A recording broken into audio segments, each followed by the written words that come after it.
This program features live coverage of an African safari and may include animal kills and carcasses.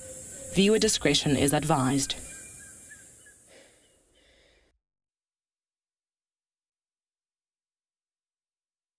Jumbo Jumbo and hello everybody. A very warm welcome to our sunset safari. I am in the Masai Mara of Kenya with a pride of lions here that we call the River Pride. My name is David.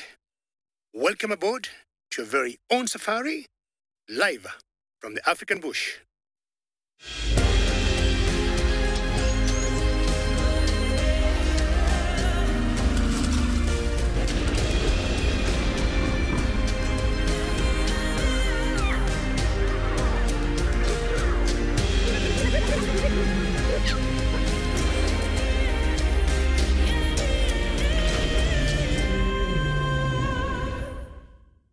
Well, ladies and gentlemen, this is one of my best starts of a safari in a very warm afternoon here in the Masai Mara of 30 degrees Celsius or about 86 degrees Fahrenheit.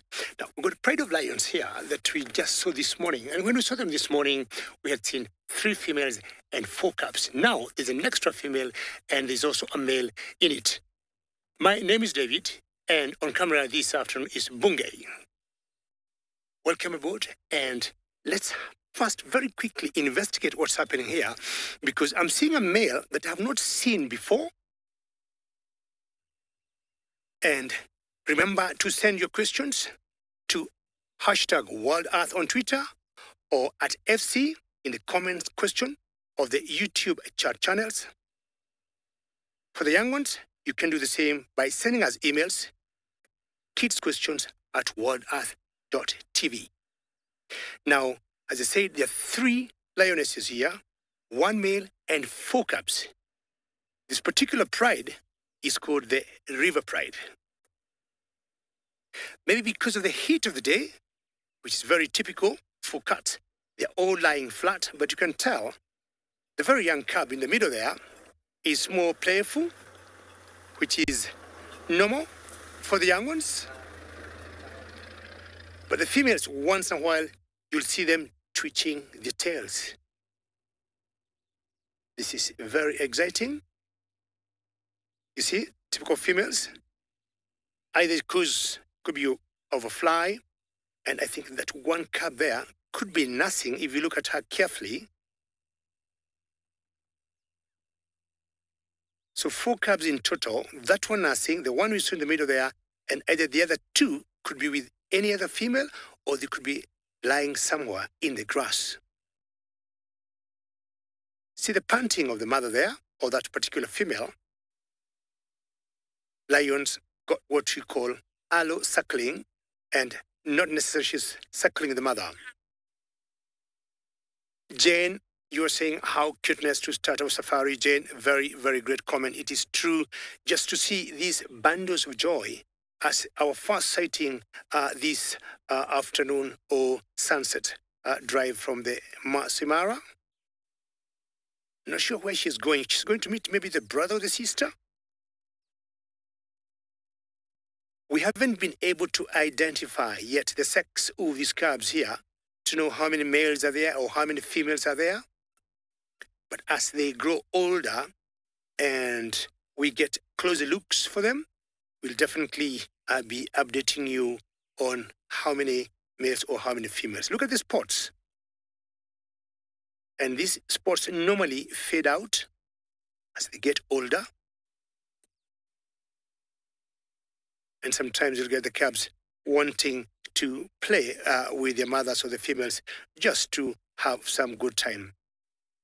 Remember, we got other locations that we are bringing you live safari. I am not the only one.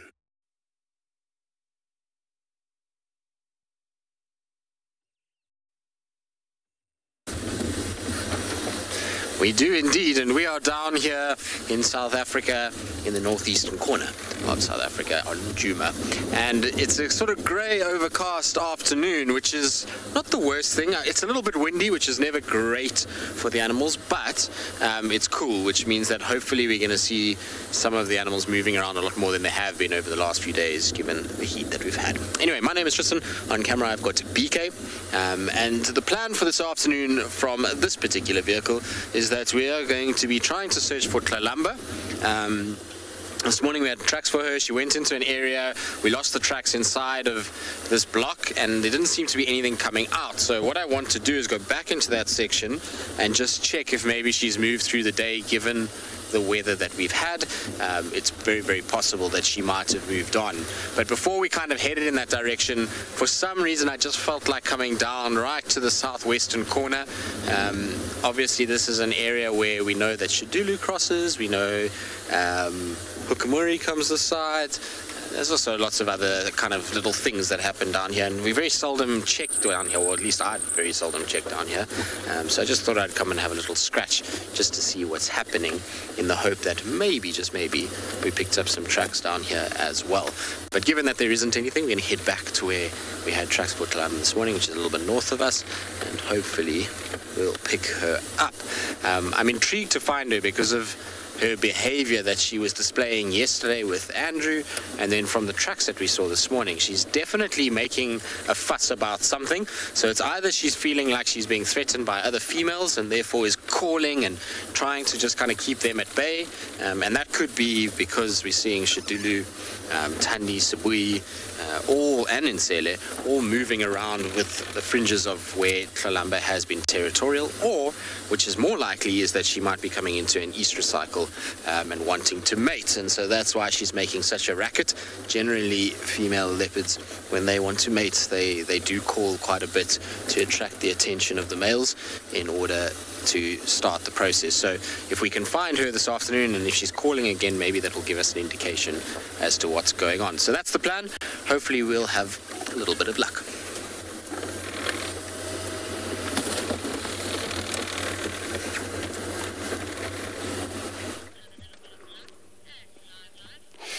Good afternoon, everyone. Good afternoon from here at Djuma Private Game Reserve, where it's a little cloudy, but it's warmer, 25 degrees, 77 Fahrenheit. And I'm Andrew. Neil is on a camera this afternoon. This is how we're going to be searching around for probably anything that we come across. But right in front of us, it's a herd of impalas, which you call a rank of impalas, we call them. So yeah, it looks like a...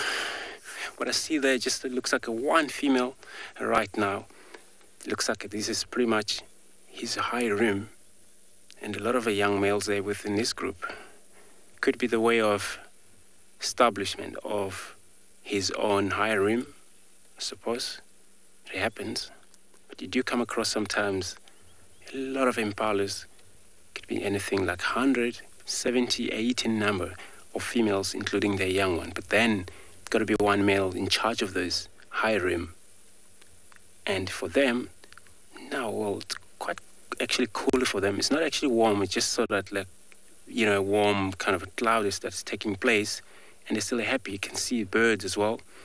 You know, following this animal is so that bird can actually benefit from the animal as they move.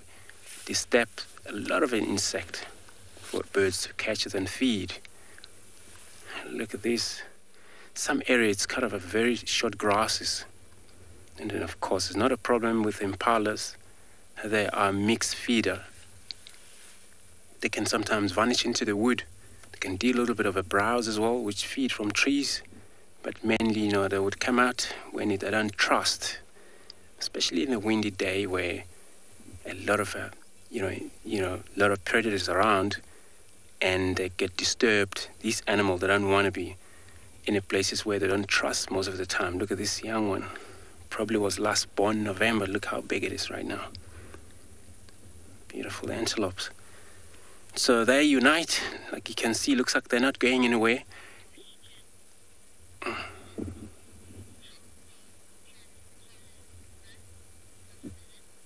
Rosalind, how far impala can run. So impala can run anything from about, 65, 70 kilometers an hour. Of course, that's extremely faster for such an antelope. But, a lot of time what happens is, these predators are so clever enough, for them to hunt such animals like this. They got to use their own experience, which is the ambush. So ambush, it's a key for most cats. Hide, wait, patient enough for the predator, for the prey species to get any closer. We will leave this impala be and move on.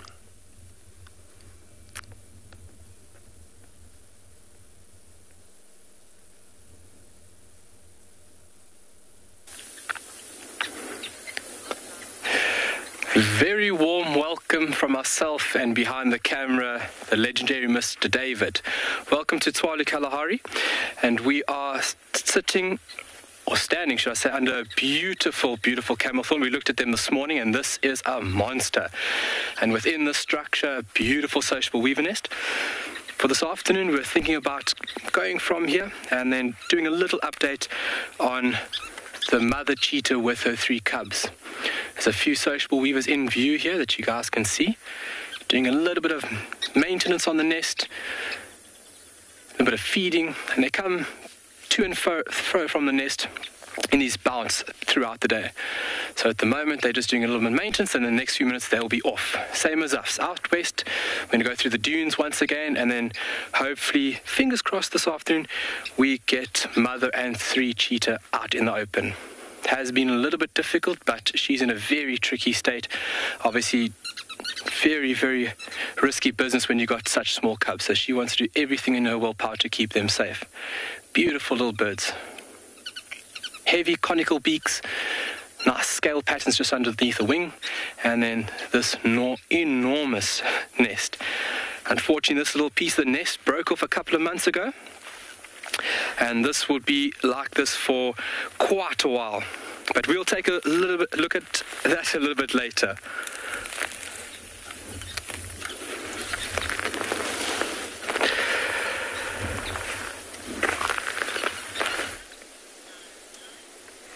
Good afternoon from and beyond Pinda Private Game Reserve, where we've already managed to find some cheetah, a mother and her 2 youngsters resting on the side of the road. My name is Damon, and behind the camera this afternoon is Craig, and we got a call from our conservation team letting us know that this mother cheetah had killed an inyala, and when we got here, one of the youngsters had just started to feed on the carcass. But now it looks like they're taking a bit of a time out from it to rest in the shade. Now this has not been here for long. This kill happened probably a maximum of about an hour ago,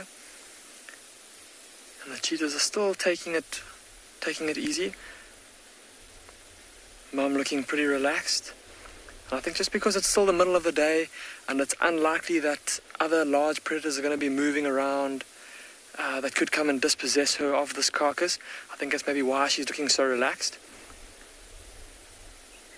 But I'm sure that if we just sit here for long enough, she and her cubs will get up and start to feed on this Inyala.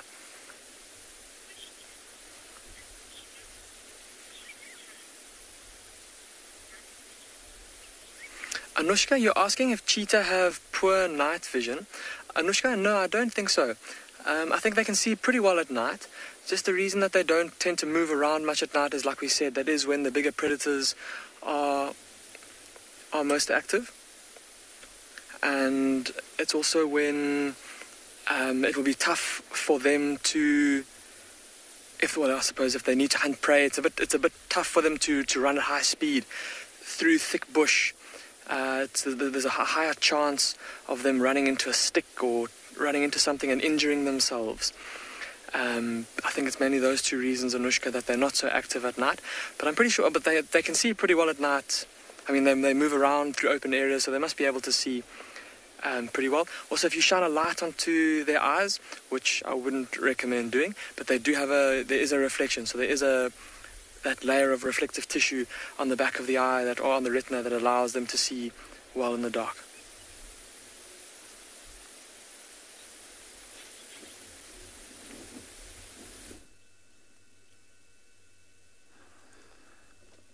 Good afternoon. Look what we got here. A Tsavo cat. My name is Tim Leperez, or you can call me Timothy Leperez. Behind the camera we have Big James, live on location in the Masai Mara Conservancy, in the Masai Mara Game Reserve. Our mission today was a Tsavo cat with the 2 kittens, but look what we got. We got the mom. She's out there on the prowl. Maybe she's up for something. She's going to hunt.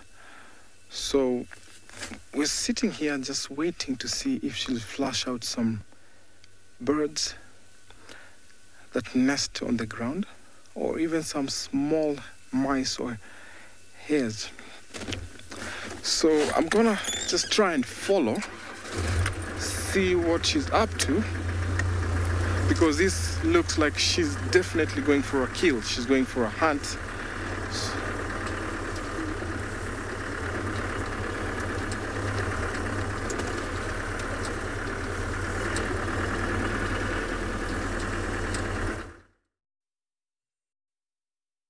Very good luck to the Tsavo cat. And very interesting because yesterday I saw a Tsavo cat again, I think on the afternoon drive.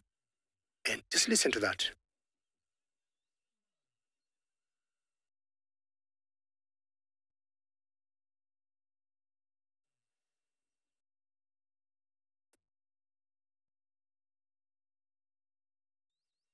Not sure if you can hear very well. All right, but I think there is a lioness from mid-distance that is calling, and I think is a member of this particular pride here.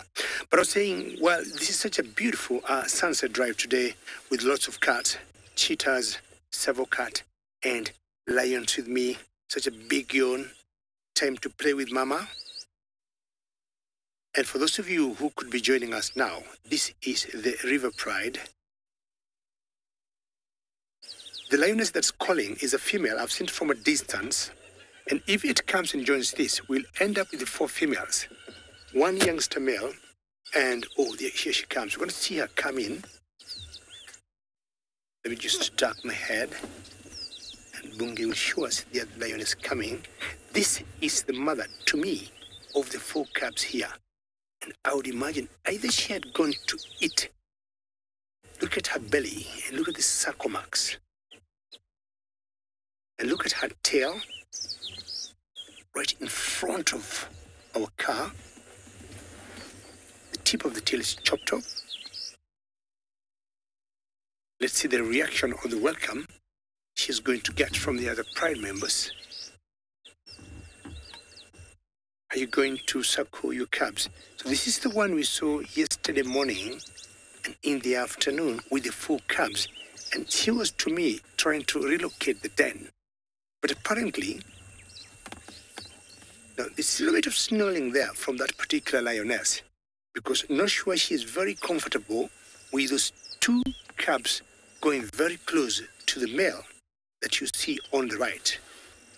There's a little bit of bad blood between that female and this youngster male here, and currently I'm not very sure from what coalition that youngster male is from, plus another male that will be showing you much later that is flat in the grass. It's a male that I have not seen before, and at certain times of the year you get so many dynamics changing of lions.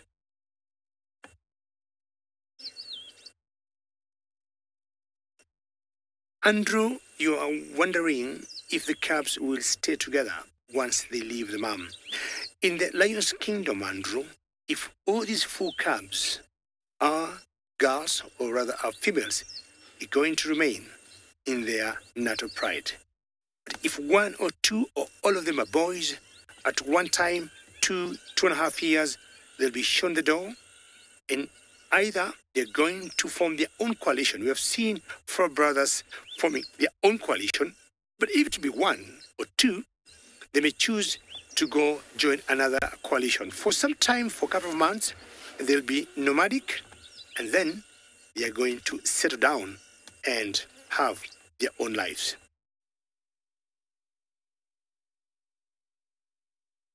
Notice all lions here, and especially the females, are flat asleep, but this particular one cannot take chances. No, the cubs are right there. Her eyes could be closed, but I'll tell you, she is very alert. It's very typical for good mothers. Time to scratch yourself. A mite, a tick, or you're just itchy. She's going to nudge the mother to have a little suckling. Not sure the mother is interested. Oh, look at that. This is how they strengthen their bones. And now, to me, this is not their mother. I could be wrong, but the one that just got here was the mother. But lionesses got what we call allosuckling, and if any of these other females here could have cubs, they could suckle from any one of them. And remember, we are coming to you live from the Masai Mara, and should you have any questions or comments, please send them through.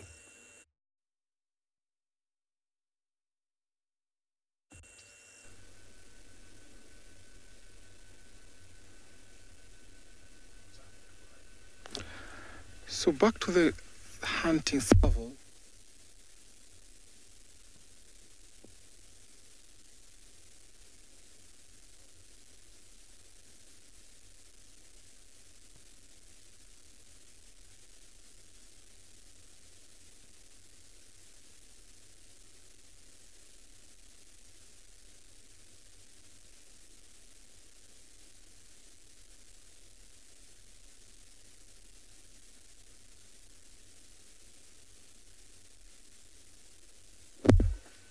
So servals will come back and wait to see what's happening.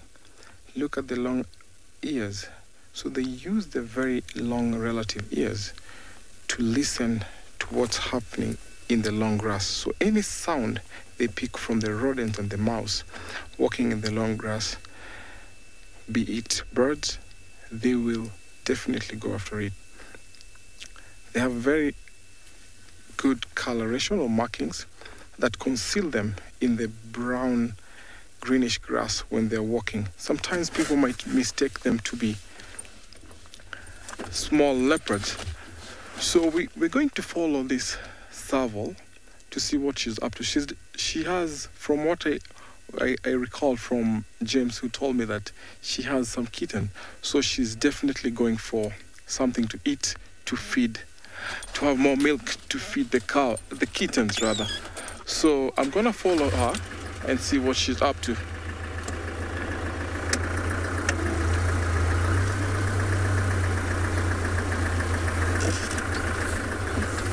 So I'm gonna follow her slowly. I don't want to disturb her. So I don't want to disturb her. I just follow her slowly and see what she's up to.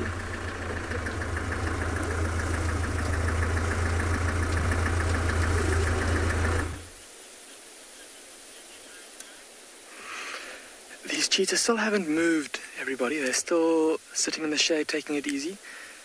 Mom looked like she was going to show signs or going to start thinking about getting up to start feeding. She started to yawn, she started to look around and stretch a little bit.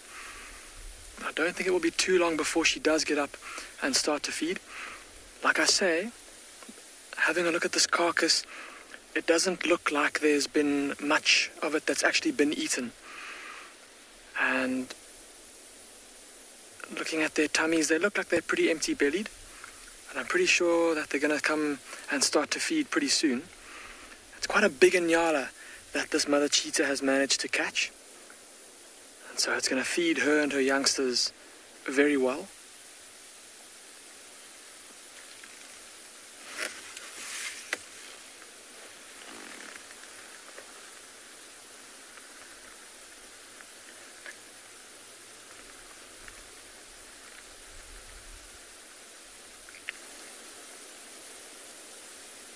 Very pretty family portrait there, though, of the mother and the two youngsters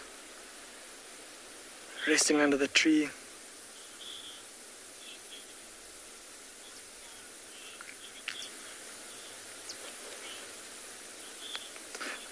Darsheen, you're 10 years old and you're wondering how far away a cheetah can see its prey from.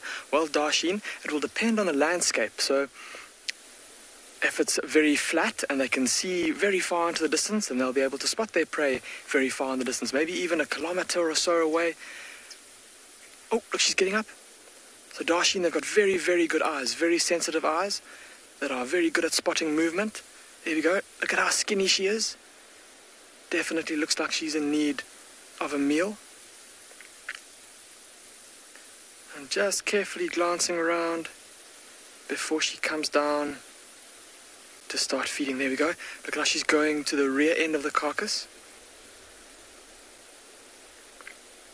And she'll want to open it up from the back end there around the soft skin and start to feed on the rump, the biggest muscle, the most nutritious parts of the carcass. I do apologize, everybody. If you are sensitive, then this might be a good time to look away, although I don't think, based on the fact that she's feeding from the back there, that we will see much gore for now.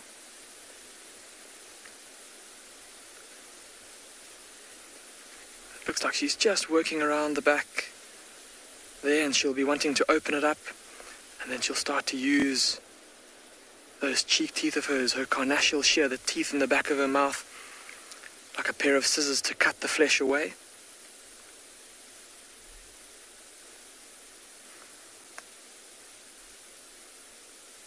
Look at that, little bit of blood around her mouth.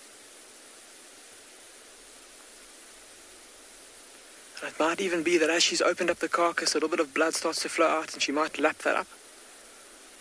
It's of course all nutrition for her.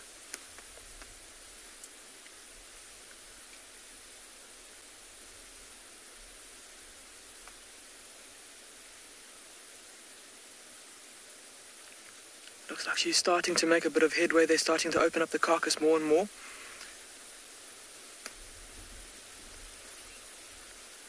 The cubs stirring there on the leaves. I wonder how long it'll be before they get up and come and join their mother. Now at this age, these cubs will be able to open the carcass for themselves, but they don't seem to be too interested for the time being. There we go. See how the mother's turning her head sideways, and she's using those teeth in the back of her mouth. I don't know if you can hear that crunching sound of her as she cuts. There we go, cuts through the hide.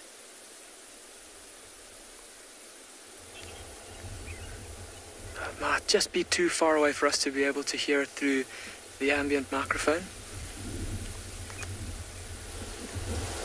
See, every now and then she kind of like spits out a tuft of hair that she gets into her mouth.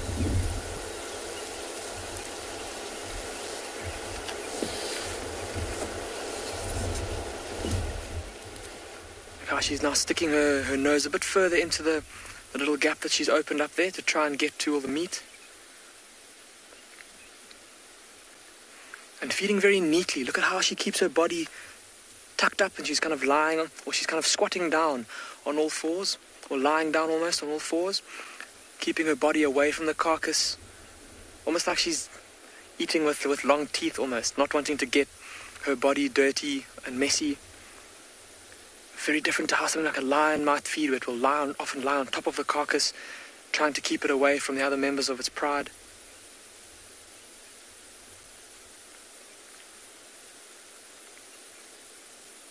Interesting how look at how she's been feeding now for quite a while, and she hasn't lifted her head once to look around.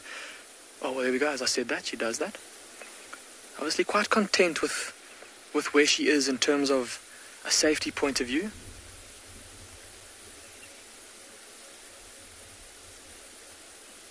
Oh, looks like she's digging right into the rump muscle.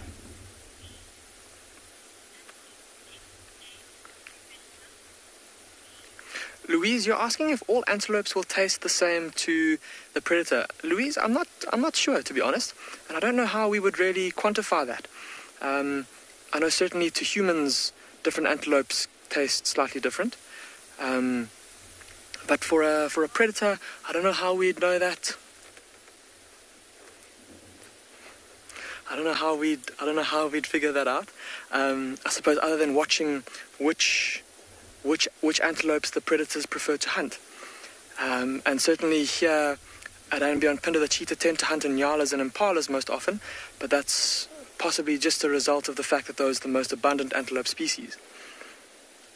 So I'm not sure how we would quantify whether it's, or which antelope the predators prefer in terms of their taste.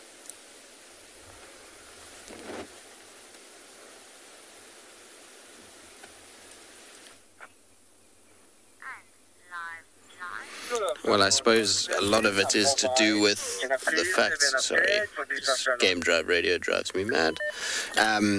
It's probably to do with the fact with rather what's easier for an animal to kill rather than what it tastes like. Anyway, we are with another crime scene, so this is not a kudu that's dead, but rather a bird. And it's an interesting one because the feathers are obviously arranged in a certain pattern. So we've got quite a tight grouping of feathers that are all sort of clumped together. There is obviously a bit of wind which will blow a lot of these feathers around and spread them out over time.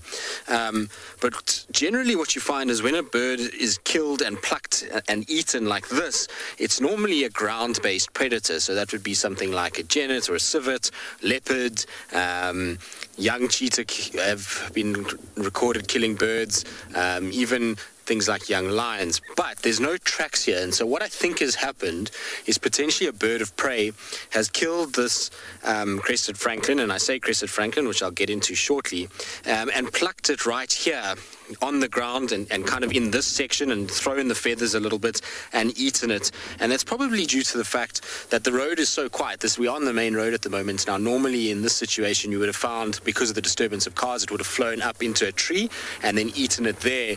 And then you would have found a much more spread version of these feathers. So things would have flown all over the place. But in this particular situation, they all kind of clumped together, which means that something ate it low to the ground. So it could have been a small predator like a little sparrowhawk or something like that. Now, the reason why I say that this is a crested francolin is I'm going to show you a few of their feathers that are absolutely beautiful. Crested francolins have a white marking that goes through their feathers in a straight line. If you can see on these two particular feathers, it's a little bit windy, BK, so I do apologize, but you see the white line that runs kind of straight through the middle with that sort of brownish coloration and those rusty reds on some of the feathers. That is very, very typical of a crested francolin. Also, the size and amount of feathers tends to indicate it's one of those. So unfortunate for the francolin, but their feathers really are beautiful. Often a lot of people look at these francolins and think to themselves, well, they're not very pretty birds because they shuffle around and they make a lot of noise. But when you actually have a closer inspection, particularly this smaller feather, look how pretty those colors are. Let me try and get that one out the way. Sorry, Beeks. I'm actually going to put that one down because it's getting in the way. But when you look at the coloration, this sort of brown color that you have there with that white, it's absolutely beautiful, and is a really nice kind of way to see things. But unfortunate for the Franklin, it is dead and is gone. There's no sign of it anywhere, just a few wing feathers and various other things. And so we'll leave the carcass in the crime scene and carry on our search for Tlalamba.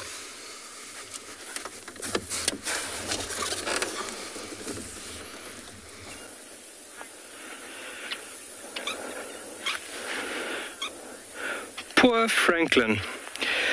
We were just looking at the sociable weaver nest and we spotted something quite intriguing that we thought we had to show you guys. It's going to get nice and close. They are fairly small.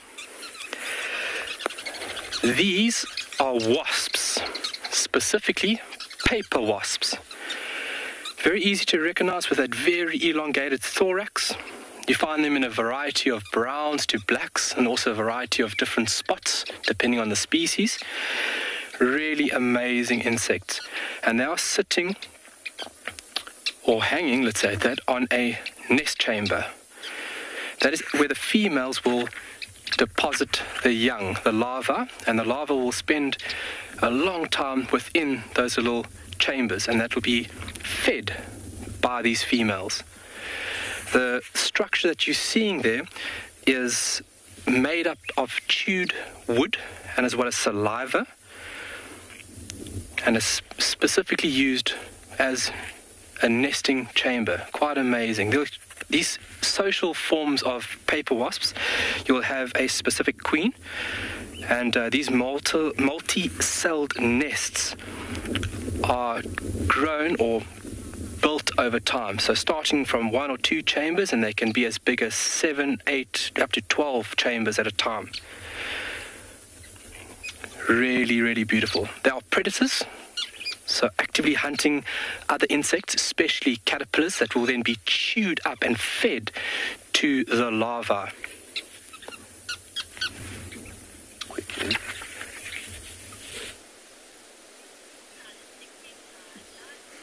Welcome back, everybody.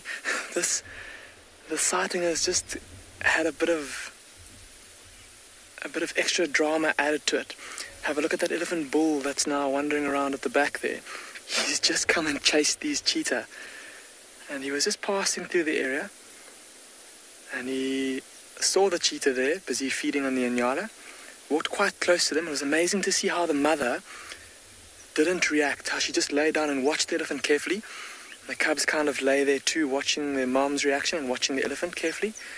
The one little cub was hissing at the elephant in defiance.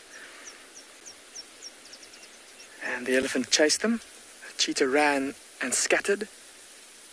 But now the elephant, having been satisfied that he's asserted himself over the cheetah and ascertained that they're obviously no threat to him, he's relaxed a bit and he started to feed. There's one of the little cubs looking on. Looks like a little male cub. Casting a glance back to his sister, almost as if to say, look at how close I'm lying to this elephant, look at how daring I am. But isn't that an amazing screenshot? The cheetah in the foreground, and then the elephant's long back legs in the background. And we're just going to keep an eye on him because he is a little bit charged up on chasing smaller predators around. So if he does move in our direction, we're going to give way and give him some space. But it was just incredible to see him come running in and chase these cheetah. And we also had to quickly move out of the way. A very irate elephant bull. He gave a little trumpet. But now look again at the mother and how relaxed she is. She's once again back at her carcass. I think just after that disturbance from the elephant, she's again just taking some time just to survey her surroundings. Make sure everything's okay before she starts to feed again.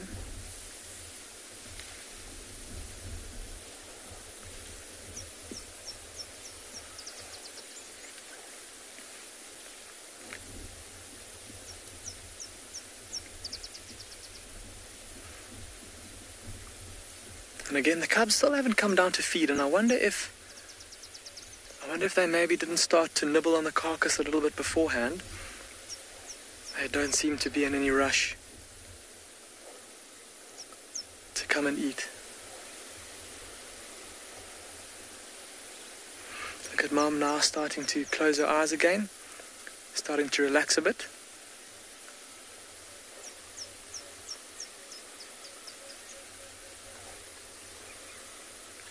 And a little tail flick to keep the flies away.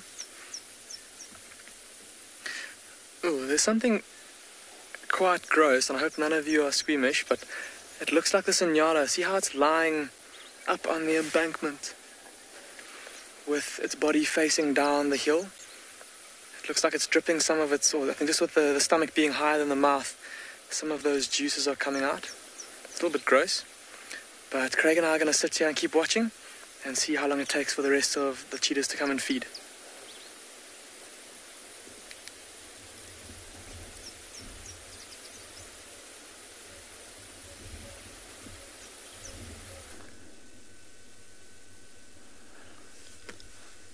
So, ladies and gentlemen, welcome back. For those of you who are joining us live right now, we have some Tsavo kittens. So inside that thicket, we have 2 kittens. Just a few minutes ago, we were with the mom. The mom was busy hunting. So don't be amused how we found these kittens here. This is a location that was traced a few days ago by Isaac. So I'm retracing back on where Isaac had left these kittens. So I don't know whether we should name them, but it's not a good thing to do that right now. But it seems like they're very much relaxed, waiting for mom, knowing that mom will come back with something, or maybe come to nurse them. So this is a good place to hide, especially when mom is not around. But little kittens sometimes, or even babies, will find some time to play around when mom is not there. So we'll be waiting here to find out what they're doing, because they're actually going to be out and about, play fighting and also jumping up around, which will be a good sign of us to see.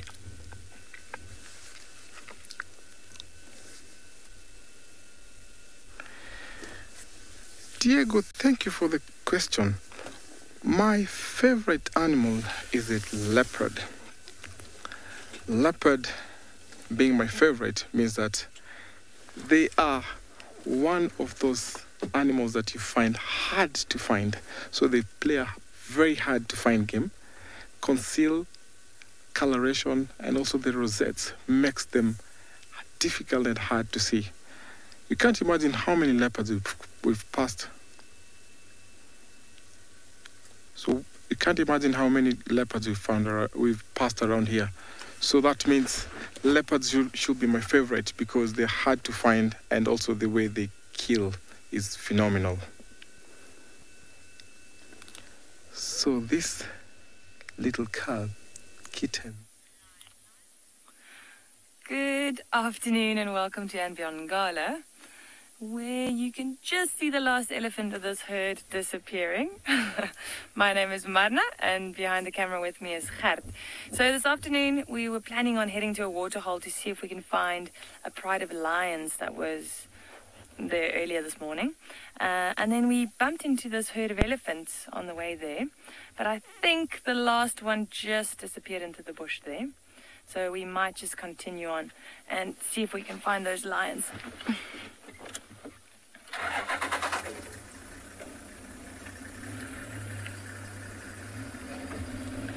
So it's still nice and warm, which means hopefully those lions wouldn't have moved far. That's what we're hoping for. They're generally quite lazy, so they're probably still in exactly the same spot that they were left this morning. They might have moved into the shade a little bit, but we'll go have a look and see.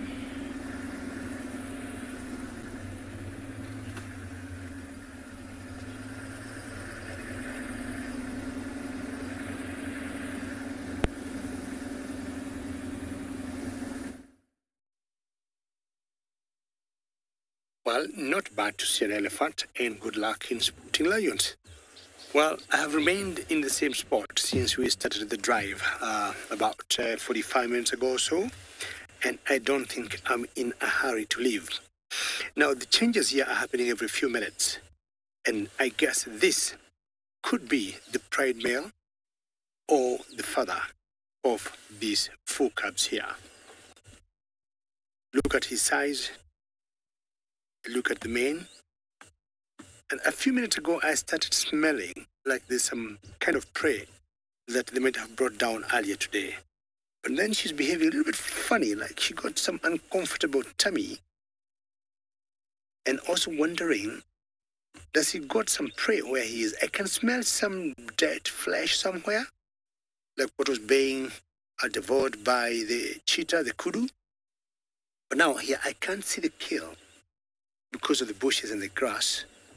But either he is eating something, and at one point I thought he was trying to bury it and cover it with soil, as cats will do, to keep the prey fresh. Look at that behavior. Sometimes you've seen them like marinate the hide of the prey before they start eating it. And if I listen carefully, I can hear like his tongue is rubbing over some sort of flesh.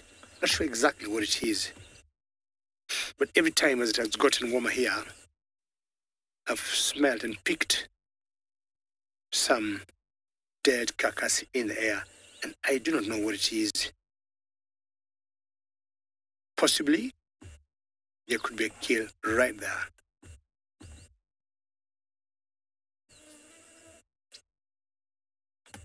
I would imagine he would pull it towards the others, but sometimes, male lions are a little bit selfish and want to keep everything for themselves.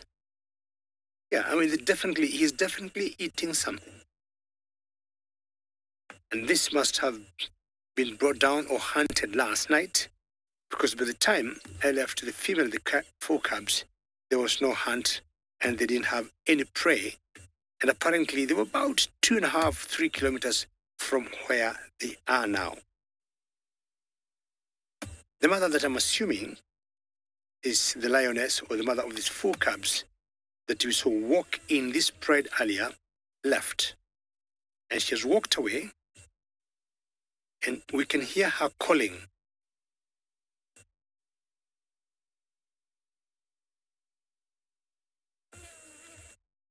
Do you know, we are guessing these cubs could be about a month. It's a very quick guess. Lions cubs, you have to look at them very carefully, but currently they have opened their eyes, they're moving, they're jumping around. So, do you know, my guess now, it's just about a month old. And not very far from where they are. Oh, that one is a female, definitely. At least we have 1 female here of the 4. So we are left with 3 to tell their sex. Look at how playful lion cubs are. And this gives you a lot of joy just to watch them wrestle each other. And you can see the teeth have popped up. Look at them carefully. These 2 have been very playful since we started the drive, unlike the other 2 that have just been lying flat.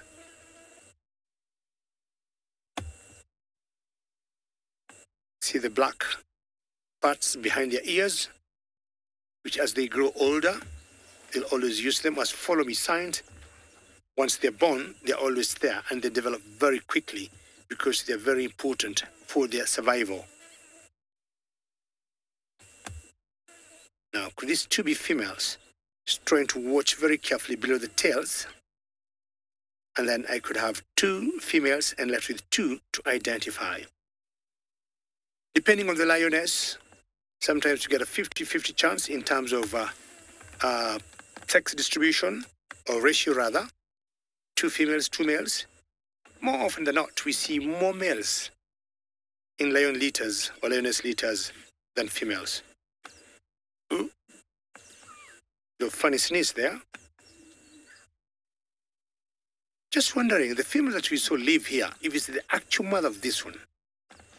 Because I was thinking maybe there could be another set. There could be another litter somewhere, much younger than this, maybe. But along the way, we are going to find out, because I am not leaving these lions as yet.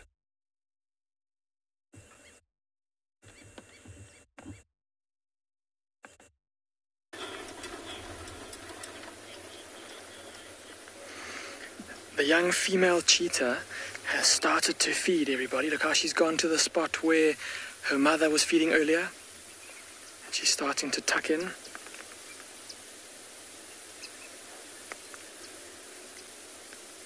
just like her mom, also using her carnassial shear, those back teeth in the back of her mouth, to cut away the flesh.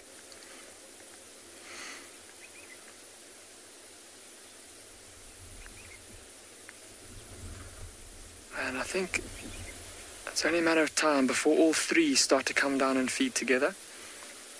Mom and the little male are off to the left, resting in the shade there up against the bank. And this little female's got the carcass to herself. And again, so interesting, we spoke a little bit earlier about the difference in the way and the manner in which they were feeding, how the cheetah look a lot more neat when they eat. They don't lie all over their food like the lions do, like the lions that you've just seen now. A lot more kind of orderly around a carcass, often our cheetah, especially a mother with her little ones. Not as much competition. There might be the odd little growl from the mother to her cubs, or from the cubs to their mother or to each other, to say, hey, keep away from my piece of the carcass. But generally speaking, a lot more orderly. Look at how this little female is really getting stuck into the carcass, busy feeding.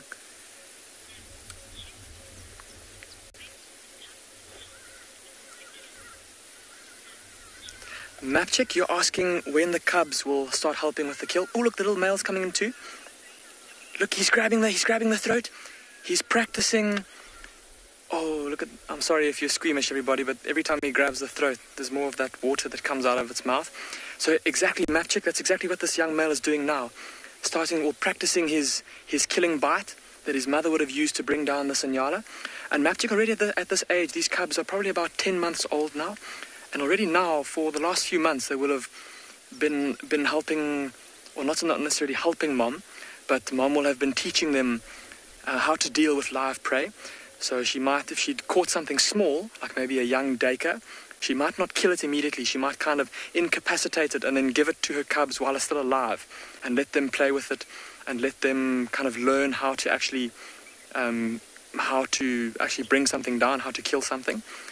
But they're still a little bit small to be of much help in a hunt, especially with something big like this female Inyala. It'll probably be a couple more months. Normally, kind of between a year and a half is when they'll be of any help to Mum. So they're not far off, but we have seen in the past young cheetah a little over a year, or around about a year, helping their mothers to bring impala down.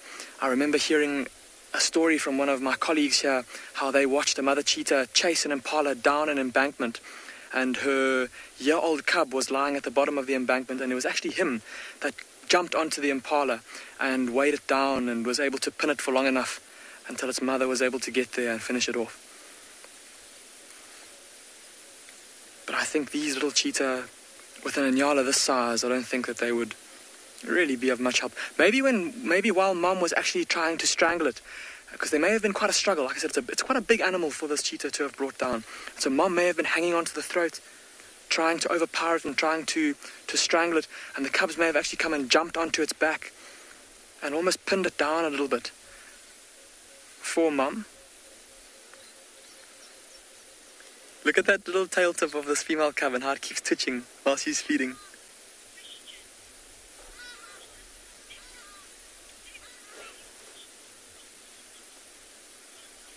Cosmic, you're asking if cheetah always eat from the rear end. And Cosmic, most of the time, especially with a larger carcass, yes, they will. They'll open up the rear end, and like I was saying earlier, there's obviously that big mass of muscle around the rump, and that's normally where they'll start feeding. They'll feed there. It's also one of the I suppose, one of the easier places to open the carcass up from. There's that soft skin on the inside of the back legs, and then they're able to then tear the skin open and start to feed on the flesh.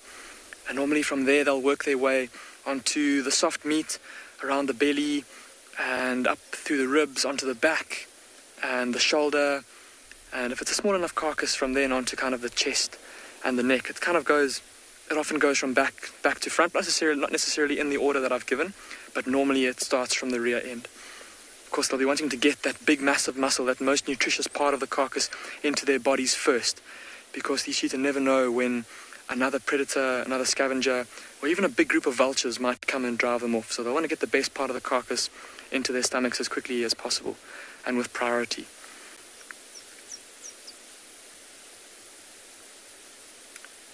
Oh, look at the little bit of blood that's on her tummy. Oh, no, it's not blood, it's a leaf. Never mind. There you go, the young male's moving in too. He's watched how his sister has just sat up momentarily, and he's taking this chance to also move in and start to feed. And Craig and I are not going anywhere. We're going to keep watching these cheetah, and hopefully Mom comes and joins them, and we'll be able to watch all three of them feeding together at the same time.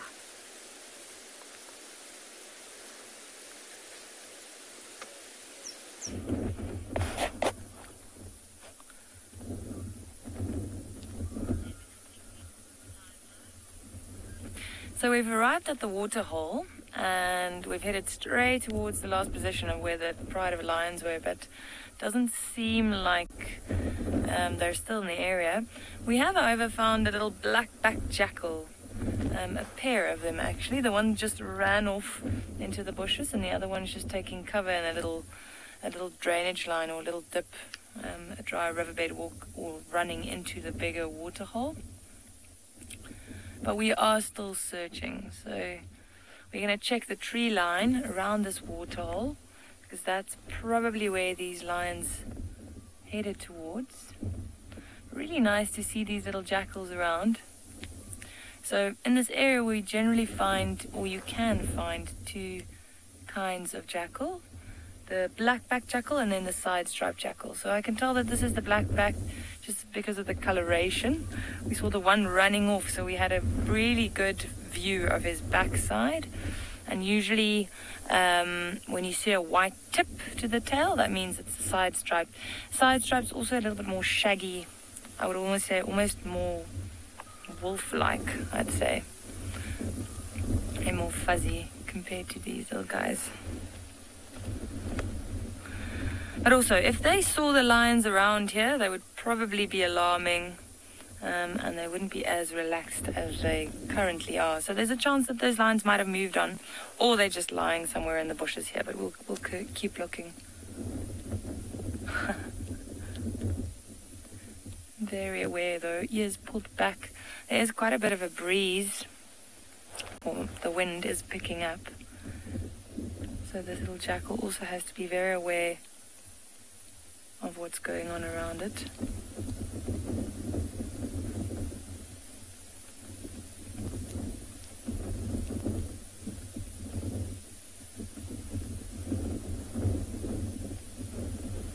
There we go. Now you can see the black on the back, where the name comes from, and then also like a, ooh, lovely. I mentioned the tail, which is one of the major differences, or a quick reference actually.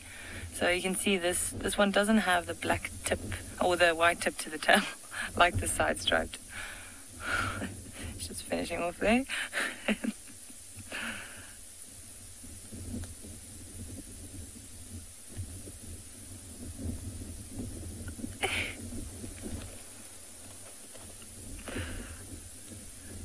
All right, I think we're going to continue around the waterhole and just see if we can find any signs of those lions.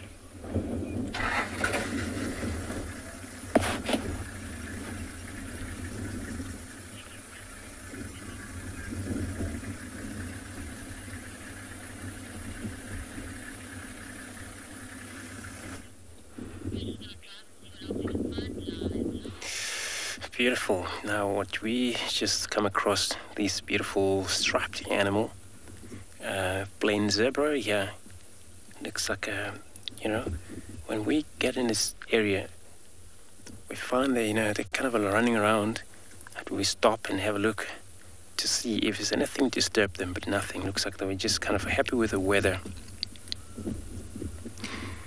So, and then looks like it's also mixed animals here, because so I have impalas in the background, and looks like they're all happy together moving along. And remember, they're all, herbivore species. If you can look through this bush, imagine what will happen in a raining season where you can't get through that. But you still have a little bit of they're moving through behind a bush. But again, with the zebras, with the stripe builds such a, very safety camouflage, especially when in a bush, and they don't really actually come visible. And also when they're together, they tend to, confuse predators the way they run, especially during a hot. And they finally, the stripe display when they run away from the danger, finally found the line, stop and see what is happening with this thing right in front of them. But yeah, that's called a dazzling. That's a dazzle of a zebra. Now it's collective of them, and the thing that will be named just according to their stripe and also how camouflaged they are. But you see impalas also, they find now the friends, sheep. Well, if you see, a lot of animals like this mixed together, and that's the way they are. They have a difference of preference of feed, where most of the time zebra, they go for a very top grasses. If there's a wildebeest, they'll go for shorter. That's number 2. Number 3 would be impala. So they all love one another because, of course, there is a lot of benefit in terms of food source, also for safety. And it comes to the safety, both sense of smell, hearing, it's great. But also they can also rely on alarm call that these animals make, all of them. And that makes also, if there's a giraffe around, likes to be with them, because giraffe, they don't really actually love making sound when they give a warning, So, and that's why, being with such an antelope like these, zebras, wildebeest, it's so important. They have a giraffe which is taller, can see far away, but also giraffe rely on them because then giraffe can pay a lot of attention from these guys' alarm calls. And this is how it builds safety among this animal. So there's no such a competition between.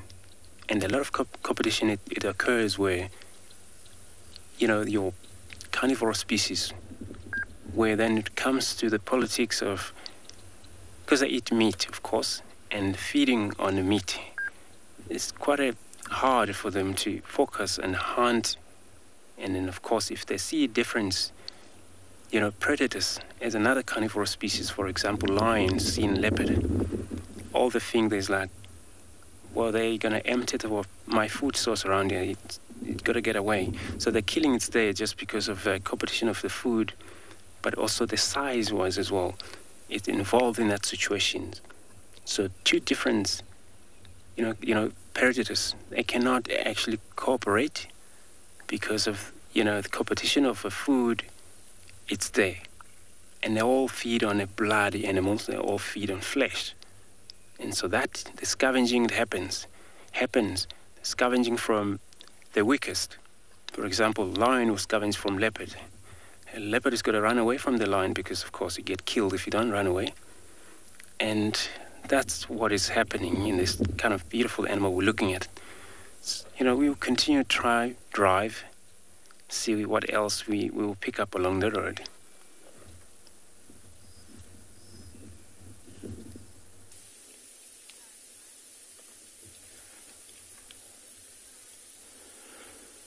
All right, quick quiz. Can anybody see the antelope? And if you can, what antelope is it? There's 1 or 2 telltale signs there that can give it away. For now, this animal was busy grazing, and it grazed into the shade, did a little bit of horn thrashing, and is now getting tucked under that blackthorn. It's also nice and cool under there, so it's a win-win situation for him right now. Here he comes. So while doing a bit of grazing, if you had a little bit of shade and it makes it a little more comfortable, it is great news. Tail wagging, obviously chasing away the flies. Wow, there we go. Big white belly, long tail, it is an oryx or a gemsbok. They are mainly grazers, but through different periods when time is tough, or times are tough, they will also go onto leaves, pods, fallen pods like the camel thorn, fruits, succulents, it even roots at times. This antelope will also dig for a bit of nourishment when needed. He should be coming through there now. Let's just take a look. He's a little bit camera shy. We've seen this guy before. He's a little bit camera shy. There he is. Okay, he's ready to... Oh, look at that.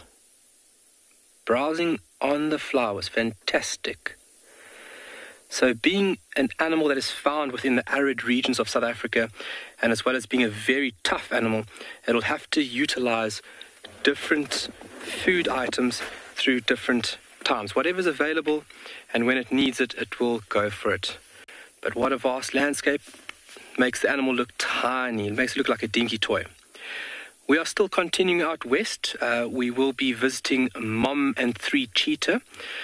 Moritz is actually in the area, and he said that it looks like we'll have a little bit of a good visual today. So fingers crossed, stay with us.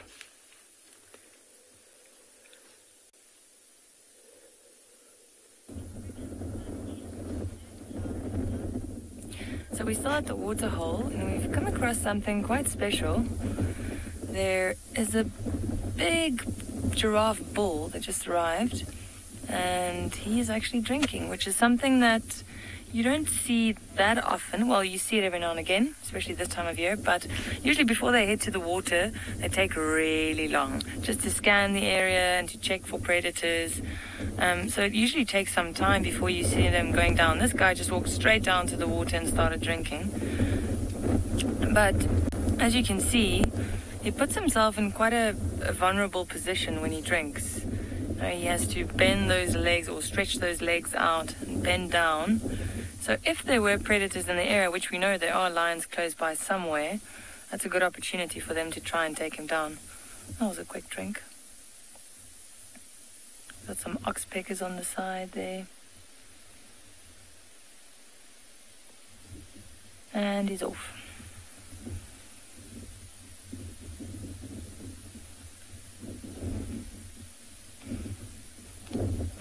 Notice as he's walking away, you'll see that the white behind the ears is quite prominent, and that's also, I'm sure you've heard of the follow me sign with a lot of these animals. A lot of guides would have spoken about that, but that's the follow me sign for the giraffe. So they're following each other through thick vegetation. They'll look for the white patches behind the ears, and that's what they'll follow. Ruby, I agree. They are really gorgeous. I love watching giraffes.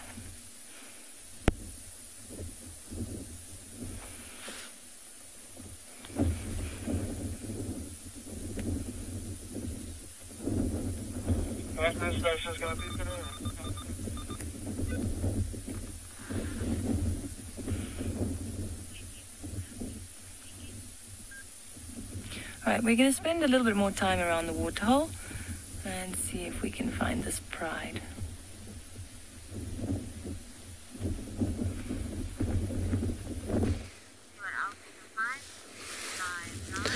Well, hopefully you find some cool stuff there, but we have found a very, very interesting situation. There's a cow elephant here with one calf that we can see. I don't see any other elephants at all, and she's been very testy. But what's interesting is that she's got a bone that she is busy picking up and playing with. Now, this particular bone, I have no idea whether it belongs to an elephant. It's possible. That's maybe why she's picking it up. We know elephants become very curious of bones if it is their own, or now it's just throwing it. Why are you throwing that bone? Super interesting. Or, you know, we know that they often suck bones for calcium, which is called osteophagia, but it's super interesting, and she's very temperamental, this female. She's been shaking her head. She gave us a little bit of a sort of mock charge, if you want to call it, at first. And then she went to that bone and she was just picking it up constantly and shoving it in her mouth and dropping it and picking it up and dropping it and shaking her head and grumbling quite a lot. And I don't know if it was, one, because of the bone, or two, because her calf was way, way, way, way back, and maybe she was just getting irritated that the calf is not following, and that's why she was making a little bit of noise. But it's very unusual just to see her on her own like this. I suspect there's more up in front. I suspect there's more elephants around, and she's just separated slightly, and with the wind she's a little bit temperamental. But it was fascinating watching her with that bone. It doesn't look like an ellie bone. It looks more like maybe something from a buffalo or maybe a giraffe, something like that. And in this particular area there's been a lot of dead buffalo over the years, so it would strike me as one of those. But we do know that there was an elephant that was killed 2 years ago near Twin Dams. And so that bone could have been dragged, or one of those bones could have been dragged here by hyenas. But there you can see the rest of the herd that she's making her way towards. The other reason I think she's probably quite grumpy is that she's quite heavily pregnant at the moment. You can see her teeth are quite swollen, her stomach is quite swollen, and so maybe she's just had enough for the day. And when we came along at first, she was a little bit kind of testy. BK, I think let's try and get a little bit closer, because they've gotten quite far now from where we are. It's quite tricky terrain, this section. It's exactly where we lost Columbus tracks, is pretty much where I am right now. So I'm hoping that these guys find her for us. That would be quite nice, wouldn't it, if she just popped up out of the grass in front of them. Sometimes when you hang around with ellies, they can bring you a bit of luck in the form of some alarm calls or something like that that you hear while you're sitting with them. So we'll be patient and sit with them. We haven't got much else going at the moment, so it should be good. I'm going to try and catch up and see if we can get a better view.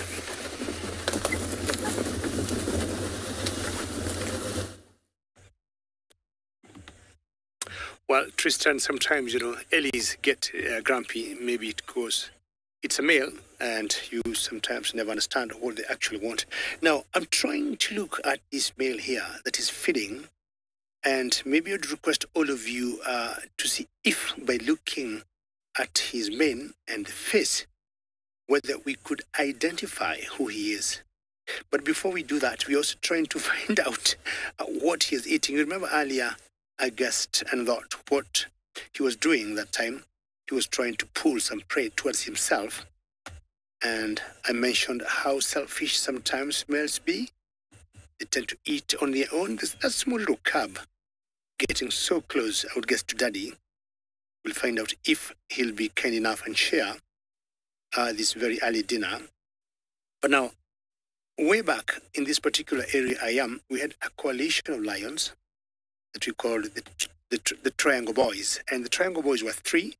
We had one that we called Halftail. Another one was Fang, and the third one was called Blondie. Blondie just disappeared, and the two males remained. I'm not saying this is Blondie, because I remember Blondie had a huge scar between the nose and the eye. I'm not sure anybody would be having any face shots of Blondie. I would be more than happy if you could help me identify this male. I do not know totally who he is. That cub is building so much courage.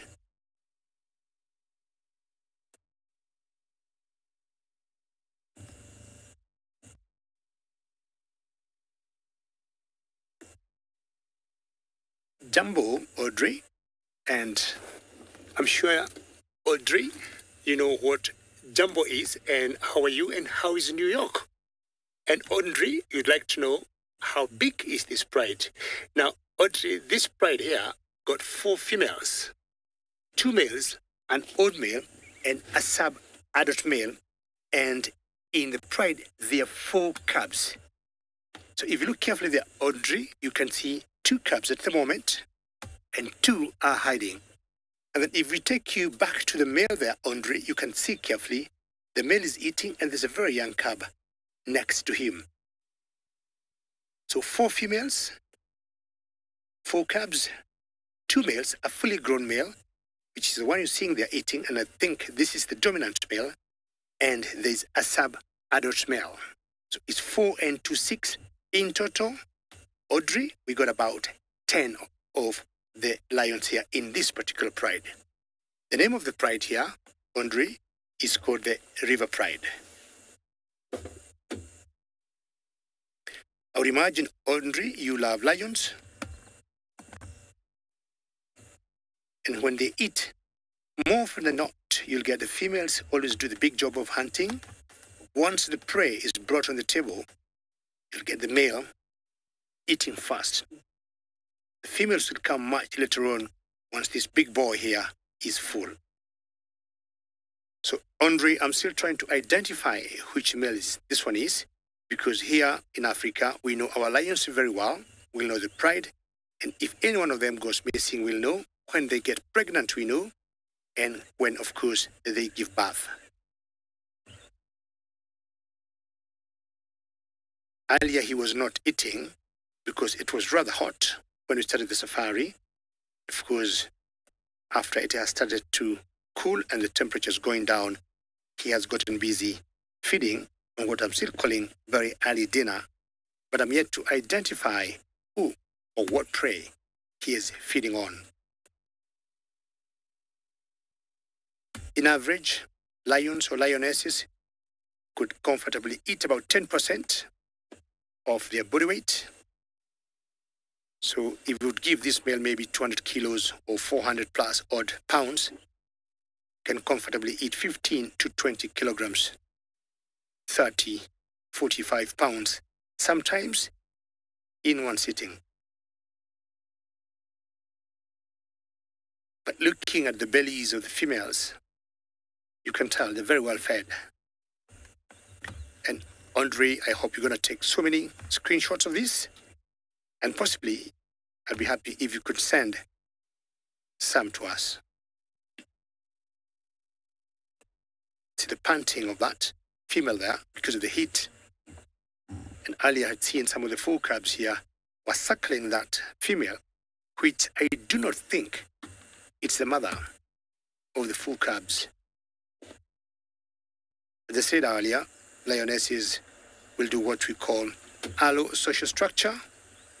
They may give birth at the same time, and they may suckle any female in the pride. Let's spend a few more minutes here to see if the one I'm guessing to be the mother will be back.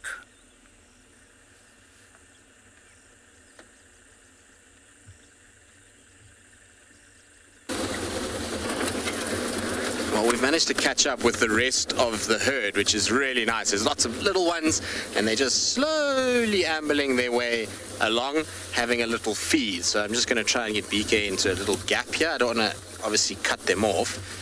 So they're kind of moving away from us slightly, but there's lots and tiny little babies in the group, which is really cool to see. And they're fairly relaxed now that even the grumpy female, which I suspect is the matriarch of this group, given her size in relation to everybody else, she's much, much larger. It has calmed right down and is no longer kind of flapping ears and being a little bit cheeky. She's gotten a lot better, but they are moving with quite a lot of pace. I don't know where they're off to. They seem like they've smelt something, and they've been communicating quite a bit. If you look at this elephant in front here, its nose is constantly up in the air, and I don't know if it's sniffing maybe that tree that it's found its way to, or there was something else that it was picking up, but it was kind of nose or trunk up, and it was just walking quickly, and has now decided to stop and feed. So I'm not sure what it's picking up, but often when they do that, when the trunks are up like that, especially when you've got a strong wind, you find that it's to do with another herd being potentially close by. No, maybe it was just this particular tree has got leaves that they want, and that's why they've rushed over to it. Oh, this female is beautiful. This big girl is the one to our right here. She's massive, and you can see, look how big her stomach is. You can almost see the movement in her stomach as she walks. Like I say, I'm pretty sure she's quite heavily pregnant. She's very swollen when you see her walking from the back. I mean, if she stands still, it's going to be interesting to see if that stomach keeps moving. Imagine if we could see the baby moving inside. That would be very, very, very, very, very cool.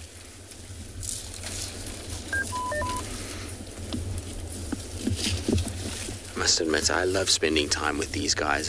They're a little bit edgy today, like I say, because of the wind that's blowing. It's quite a strong breeze that's coming through this area at the moment, and they typically don't like wind. And so what you'll find is they're a little bit more jumpy when it's windy. As I know, how long is an elephant pregnant for? Well, for 22 months, which is a long period of time when you think about it. It's difficult for them to kind of have the patience. By the time they reach full term, they start to get a little bit testy, and you can imagine also with the size of the calf that they're going to be having, it's difficult. You know, it's a heavy animal that they have inside of them. That little one will weigh about 100 kilograms or 100 to 150 kilograms depending, and that's obviously a lot of weight to be carrying, and so they get a little bit temperamental when they're heavily pregnant. But she's beautiful. She's got a nice set of tusks and just a really big cow. You can see her in relation to some of those other elephants. Now, that elephant that's just walked behind her, that elephant was right next to us at one point, and it towers over this car. So you can imagine she's a fair-sized cow, that's for sure. But what's interesting is you see how they came from this kind of thicket on their fringes. They were going towards a more open clearing, and with the wind, it's turned them straight away, and they've gone straight into the denser areas. They know that once they get into thicker, denser areas, all of that vegetation cuts the wind, and it becomes a lot more comfortable for them inside there than it is out in the open. Remember that they're an animal that relies heavily on hearing and sense of smell, and when there's a lot of wind, that affects it quite badly. So you'll find that they try and get into thicker, dense areas and lower lying sections like drainage lines a lot more in conditions like this. And the wind is actually not even that strong today, but it just goes to show how much it can affect them.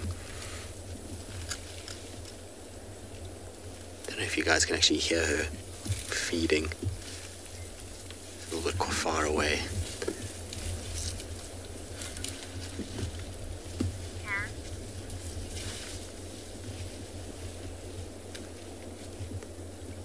Sometimes I love just sitting with these guys and just keeping quiet and listening to the sounds that they make, and the feeding and the breaking of branches and the grumbles that they often produce.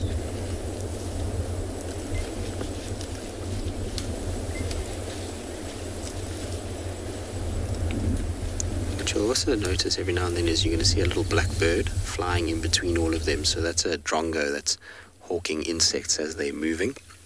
So being big animals, they disturb quite a lot of insects, and that makes it easy for those drongos to be able to hawk them. So a clever little bird to follow the ellies. All right, we're going to leave these ellies. I'm not going to go crashing through this thicket following them in this wind, and try and see if we can go and find Tlhalamba.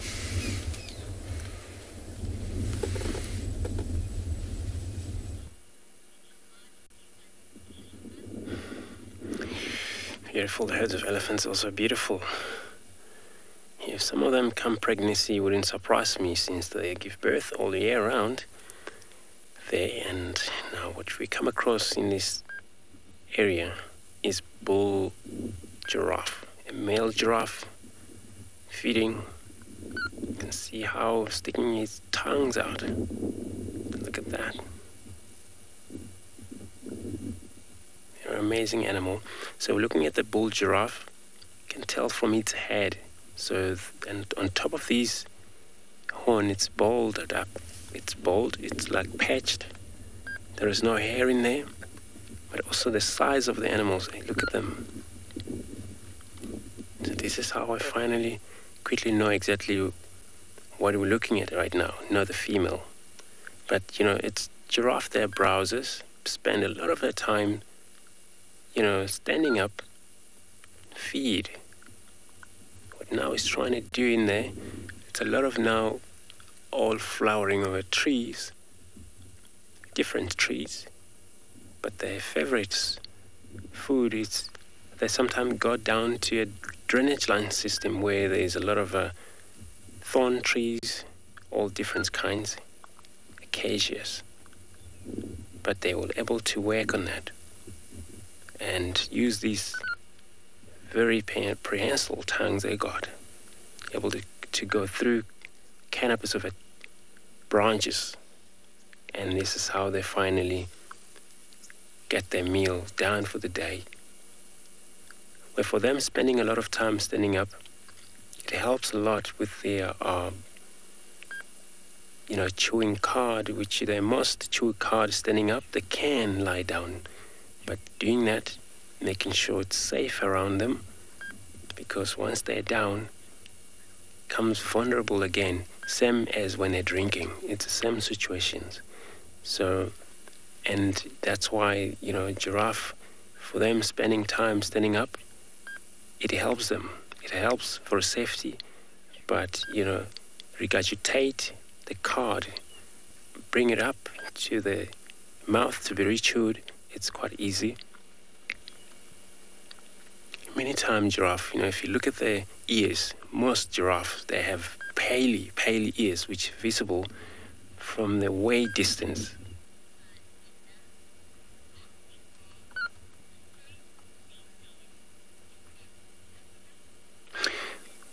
Verlende, not at all. So in this part of the world, in entire Kruger National Park, pretty much of a low field, and across the north or south, this is the southern giraffe. But there's Maasai giraffe, and there's a regulated giraffe as well. And then Masai Mara, there you may find a lot different species compared to these. But, again, looking at the animal can be a little bit difficult to tell or make the difference which one you're looking at, the species. So, but they, the pattern itself, I'll call them a pattern, spot pattern they got, slightly different if you look at the does. And that's what now we get here. So we don't get those regulated giraffe or Maasai giraffe in this area. Oh, there's a zebra on front of the giraffe. Can you see that? Looks like a little glimpse of zebra back there. And this is what I was trying to explain earlier, how these animals like to associate together this way. So it's for safety. So yeah, we're looking at the southern giraffe. So giraffe, they can be extremely, for their own protections, they kick, and they kick badly. That possible lion can die if they don't know how to hunt that animal. A lot of time they run that animal into various rocky sections, so that the animal will fall off and they'll go into it. Otherwise, it's very hard. And you will leave this animal moving and will carry on search again.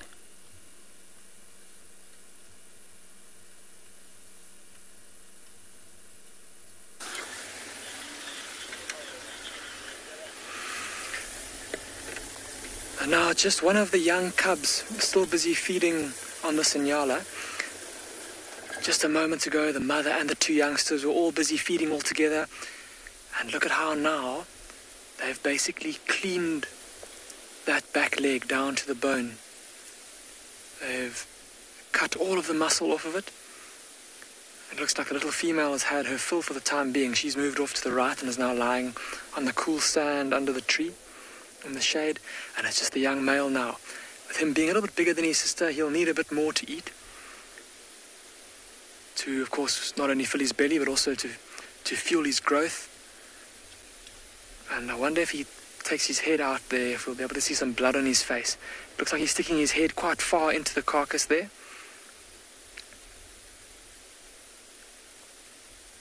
Really getting stuck in.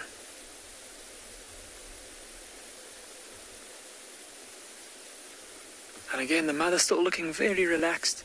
But I think as the afternoon cools off and as the sun starts to set, there'll maybe be a bit more urgency to her feeding. And she'll get a bit more actively involved in terms of the feeding on the carcass. And they'll all want to fill their bellies to as full as they can possibly make them. They'll eat as much meat as they possibly can. And then they'll want to move out of this area. Of course, the smell is going to attract other bigger predators as the sun starts to go down, like we've been talking about today. There we go. He's just lifted his head out. So obviously, not sticking his head in as far as we thought. He doesn't look like he's that dirty, or that covered in blood. But look at how, I know it's a little bit gruesome, but have a look at the bone that's sticking out of the top right-hand corner of the carcass there. And look at how clean it is. Oh, that does look a bit like a joint there, but just looking with my binoculars at the bone there, they've absolutely stripped every last little bit of meat off of that femur, making use of all of the carcass.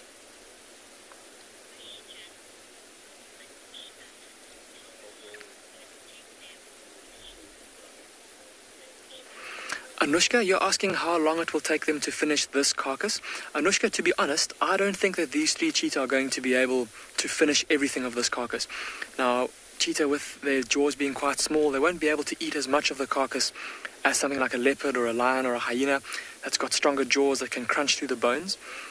But in terms of filling their bellies, Anushka, they'll probably feed for, if they get going properly, maybe about an hour.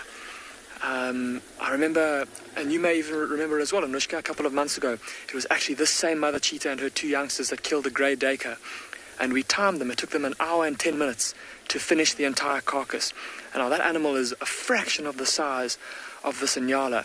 And they didn't even quite manage to fill their bellies completely on that carcass. So, Anushka, I think that they'll feed for, or at least once they get going properly, each cheetah will spend at least an hour feeding on this carcass. But I suppose it depends how fast they feed. And already now, looking at this young male, it looks like his belly is really starting to bulge a bit. He doesn't look like he's completely full. He still has a bit of space in there, and he'll keep feeding until his belly's full.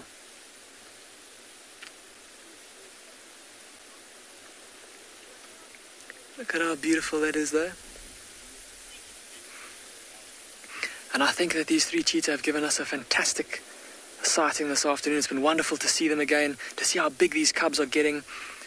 And there are quite a few other game drives in the area that would also like to come and have a look at them. And I think now with the young male stepping away from the carcass, it's the perfect time for us to leave. So we're going to leave this mother and her two youngsters to carry on with their evening resting, and no doubt, I think a little bit later, probably move in for one last bout of feeding. And Craig and I are going to see what else we can find for you this afternoon.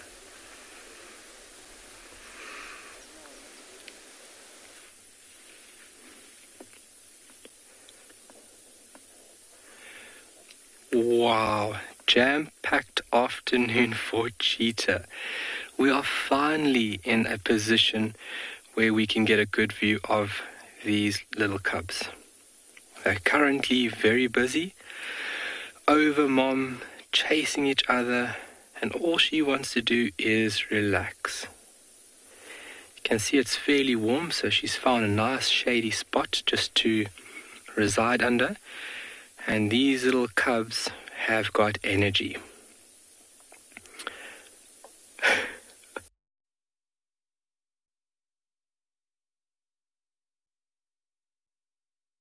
Please give me a moment.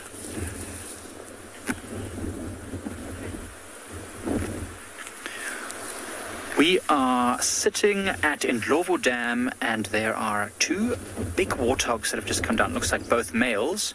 And we're watching them very carefully because there was a lioness sitting on the dam wall right behind them a few moments ago. She's moved behind the dam wall. We haven't seen her for a little while now, but the warthogs came racing around the dam wall. Maybe they'd smelt her. I don't think they'd have seen her, because if they'd have seen her, I think they would have run off. But I think they smelt her. They looked very uncomfortable. Now they're drinking very carefully. But we're going to wait here because we're hoping that maybe this lioness will come back as the sun starts to go down. Hi, I'm Nick, and you're joining us here at Eco-Training's Pridelands Conservancy, and behind the camera is Odie. And yeah, it's very exciting at the moment. With this wind, all of a sudden this lioness came out. There was a lot of action, then she drank a little bit, and then she ran off. So we're just hoping that she comes back again. It'll be super cool if she does. Especially with these warthogs now here, who look like they're going to be finishing their drink soon. I was having all these daydreams about the lioness's head just popping up behind those roots, watching this warthog and then dashing over. So I don't know what lioness it was. We know that there's a lioness that we've nicknamed Lagatha, who hangs around this area. We haven't seen her for a few weeks. And I didn't get a good glimpse of this lioness, but she was certainly alone. There was no other lions that we saw. Look at this warthog. It's very blustery and very windy. So it's not a great opportunity for the warthogs to smell the lion. The wind is going directly from the warthogs to the wall. So the lion would smell it on a smaller line. But look how they're running, hey? They're definitely not comfortable. They're not happy. Gosh. Must be terrifying to be a herbivore. At any moment, a predator could come along and eat you. Imagine if we as humans had to worry about being eaten by something bigger and stronger than us all the time. How crazy would that be?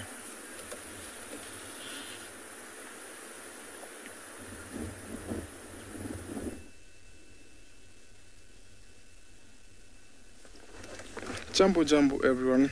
After a search and lucky find of the Tsavo cat and the kitten, now because they went back to their den, we've come across this bunch of zebras munching on their way, heading down south. So remember, my name is Timothy Leperes. Behind the camera is Big James, coming to you live from the African bush in Masai Mara of Kenya. So these zebras here, seems like there's lots of stallions.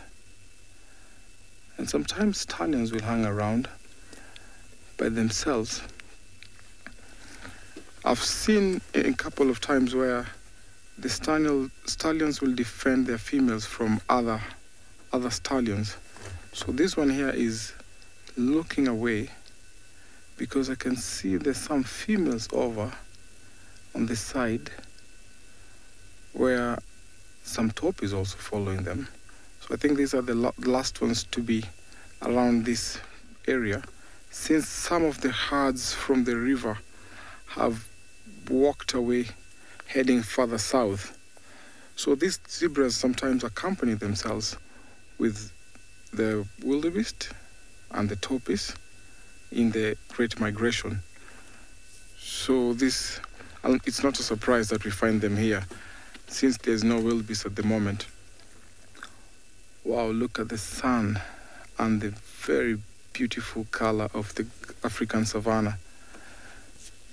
So over in the distance, the zebras seems like they'll stay here for a while, rest as they continue feeding. Not sure whether we'll follow them, because I've seen a big herd also further in the distance, which seems like a very nice dazzle or zeal of zebras to follow. I can see James is doing a good job panning around and zooming in. All seem healthy. Sometimes people say that most zebras, especially the females, look pregnant. I would say it's not being pregnant. One of the reasons being their hind gut fermenters, meaning that these are not ruminants.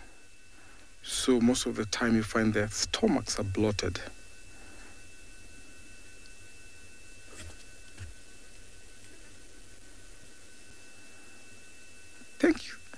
Thank you, Sansa, for your nice comment. Yes, zebras are beautiful.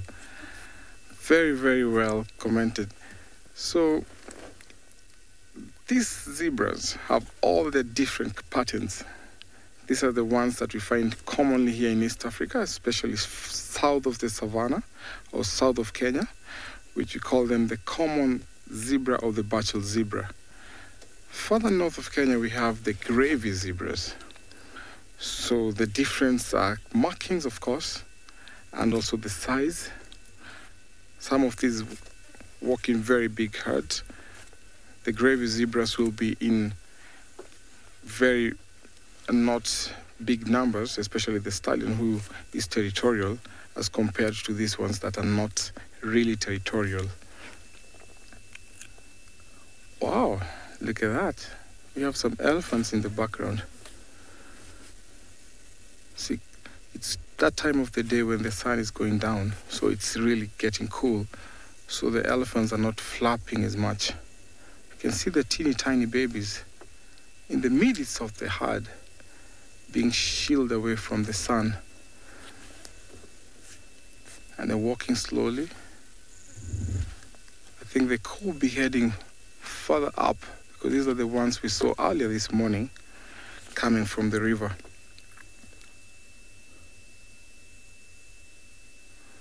So the elephants will be walking slowly further to a very good resting ground where they'll spend the night because they have the young one there.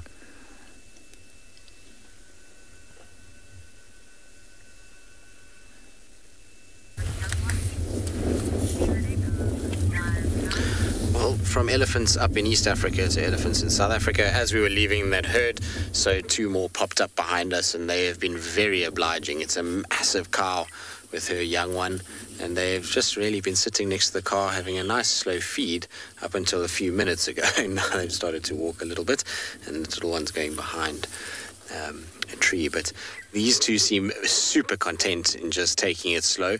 They're not rushing around like the rest that we've already seen. They're going nice and easy and feeding when they can and just grabbing all kinds of little nutritious treats. This particular one is actually feeding off, you see there's a few flowers. If you look closely when it's pulling its trunk along, not only is there those nice green shoots that are coming through, but there's also a few flowers that will be tasty for an elephant after a dry winter, that's for sure. So pretty sure this little young one is happy to be feeding off those.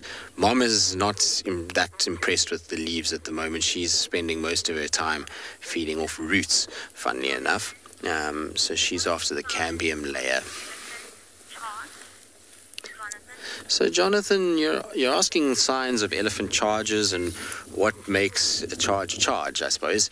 So there's a few kind of key components to it. It's not always the same. And so I've read a lot of things where people will say that the trunk of an elephant will be tucked under its chin and that it will drop its head. And that's not always the case. I mean, I've seen elephants charging with trunks out, so they don't always drop their trunk down. But essentially, when you see their tail go dead straight behind them, that's an indication that the animal is in some way alert and stressed to a situation.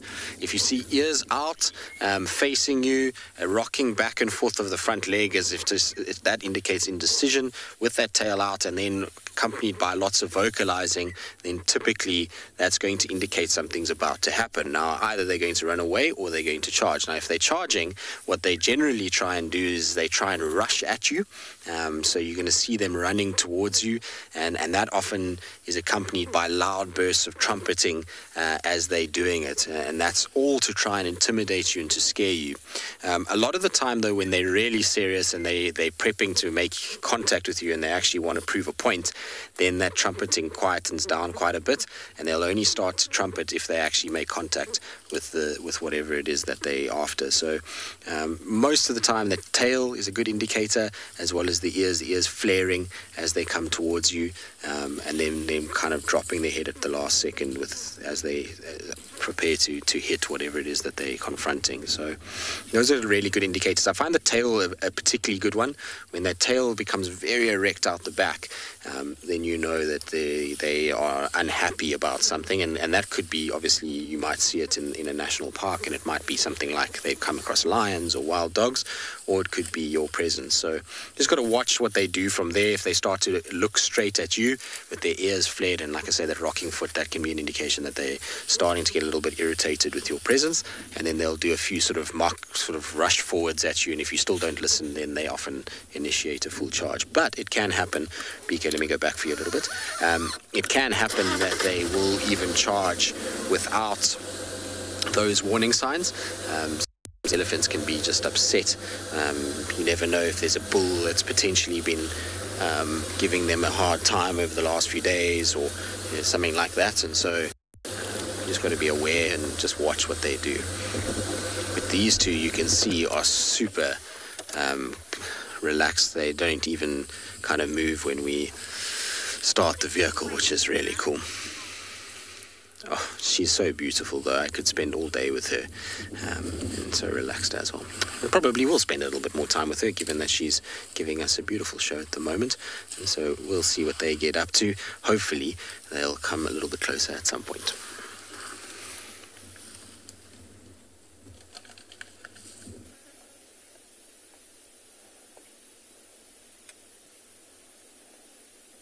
Wow.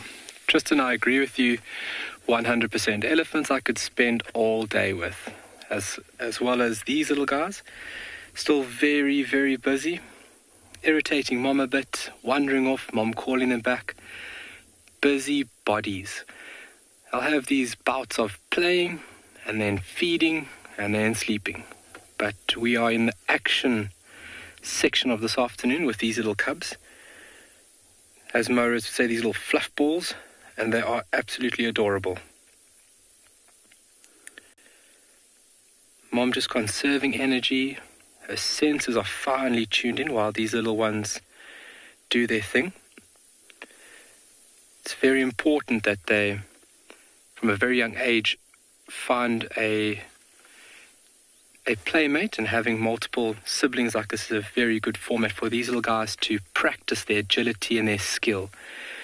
Because it's all learning now. From here on out until they leave mom, they have to learn every day. So playing with one another, playing is a very important thing, how young cubs develop their skills to lead up to be successful adults. And mom's pose. It looks uncomfortable, but that is a very comfortable pose for a cheetah while resting. You can see her head just nodding off. Oh, where are my cubs going? If they go too far, she'll utter a small, almost like belly purr, and you'll see the cubs do a 180 right back to her. Obviously, curiosity is growing day by day as well, so they'll venture out further and further. You know, any bit of movement, you know, what's that funny thing there? Curiosity is a very big thing right now. Everything is brand new. Looks like he's stalking.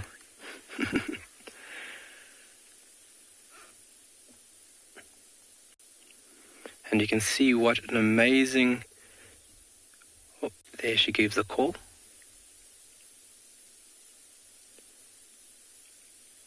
What efficient habitat this three thorn creates for this mother and these cubs. Where there's shade for her, and then obviously these little cubs are hidden in amongst this thick vegetation, obviously being concealed from airborne predators. If you have a big raptor will pick up one of these little cubs quick. So while they're playing, she has to ensure their safety every day.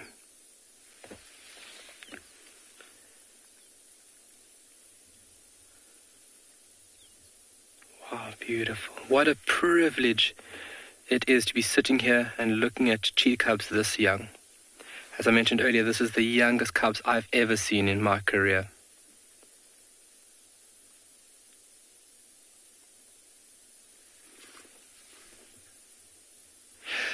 See, next question there. What prey species are here at Tshwalu for cheetah? So, in general, cheetah go for small to medium-sized prey items. Here on Tshwalu, she would be focusing on springbok, a smaller antelope called a duiker, steenbok, something which is manageable and easy for her to take down, because if she, in any format, gets injured right now, it is disastrous for her and as well as the cubs. So here, she'll be focused on springbok, duiker, and as well as steenbok. She'll even catch little things like hares if the opportunity presents itself. Obviously, she needs to watch out for the amount of energy she's expending for the prey item that she'll be capturing. So it's Russian roulette every time a cheetah goes after a meal.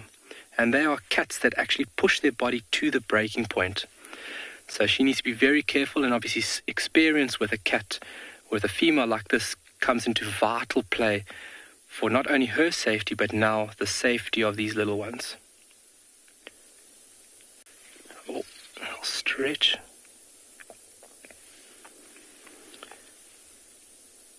You can see just constantly keeping tabs on where those little cubs are.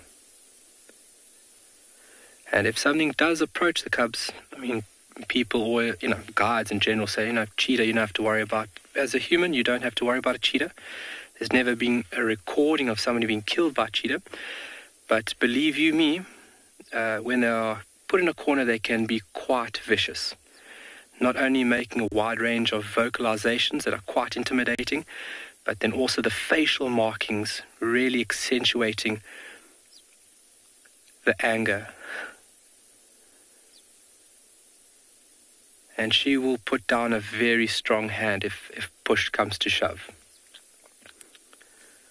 That beautiful silver coating, look at that. That's enabling these little cubs to blend into this thick, tangled vegetation. And it's a very, very efficient form of camouflage.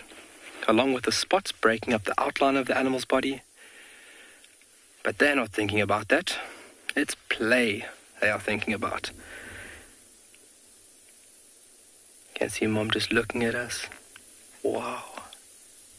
I hope everybody's enjoying this as much as we are. If I look back, I see David smiling ear to ear.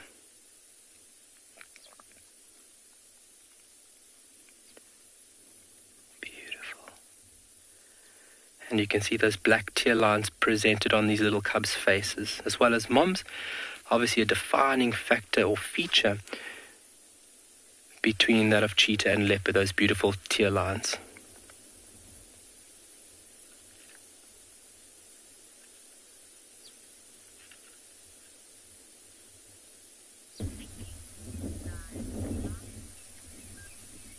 So, we have found our lions. Not the ones that we were looking for, but lions nonetheless. And how beautiful is the light on that male there.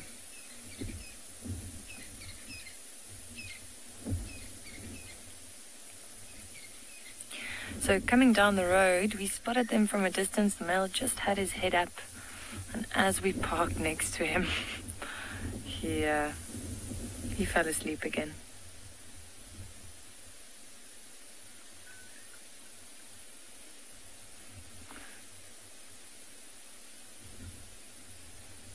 But it is nice and cool where they are at the moment. There's a bit of cloud cover and a nice breeze. So I think they're really enjoying this. As Gert zooming in on the face there, you'll notice, as with most large male lions, you'll see they often have a lot of scars on the face. See, there's a nick just below that eye, and then also if you look at his nose, you'll notice all those scars there. These males usually lead quite a harsh life. So seeing as it's just the two of them, they're probably mating. Normally when lions mate, the female and one of the males, if there are more than one male that's in control of the pride, they'll split off and they'll stay together for 3 or 4 days until they eventually rejoin the pride. And as far as we can see, it's only the two of them. Also, if you look at the male again, you'll notice he's got quite a full belly. So we think maybe they could have potentially caught something together last night, maybe something small that they would have finished, like an impala or something like that. And I was looking with the binoculars earlier, and you could actually see slight red tinge still on the side of the stomach there.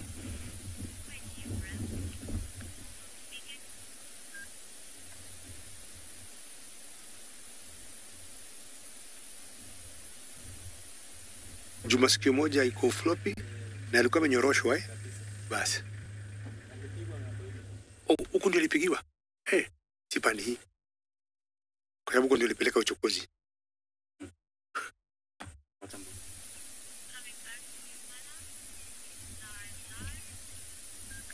And they're still sleeping. Yeah, it is nice and cool. So hopefully soon they'll start moving. But as I just mentioned, they've got full bellies, so there's nothing that's rushing them at this stage. It's nice to see the male and the female next to each other like that, and a nice big mane on this male as well. And that's obviously one of the big differences, how you can distinguish the difference between the male and the female. And that mane, when he fights with other male lions, it'll act as cushioning, protecting the head. And then also it makes him look a lot bigger. So it also helps him intimidate other lions. How beautiful is the black at the bottom there, if you start looking at the mane.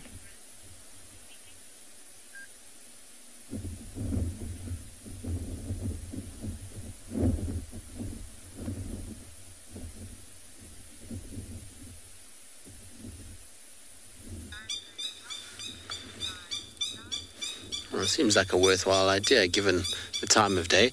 It's almost time for lions to start really waking up and moving around. As you can see, our ellies have crossed the road in front of us. They're now heading off in the same direction as the rest of the herd that we had just now. They crossed exactly where these ones are walking at the moment, but they seem to be kind of just sniffing and trying to figure out exactly where they went. It's been quite interesting watching their trunks on the ground, just sort of touching and feeling their way as they've gone, and they've sort of figured out roughly the direction, because at first they were going to cross quite far from where the rest of the herd was, and then they sort of slowly moved along, found the right track, and then off they've gone now in that direction. It's just so cool to spend time with these guys.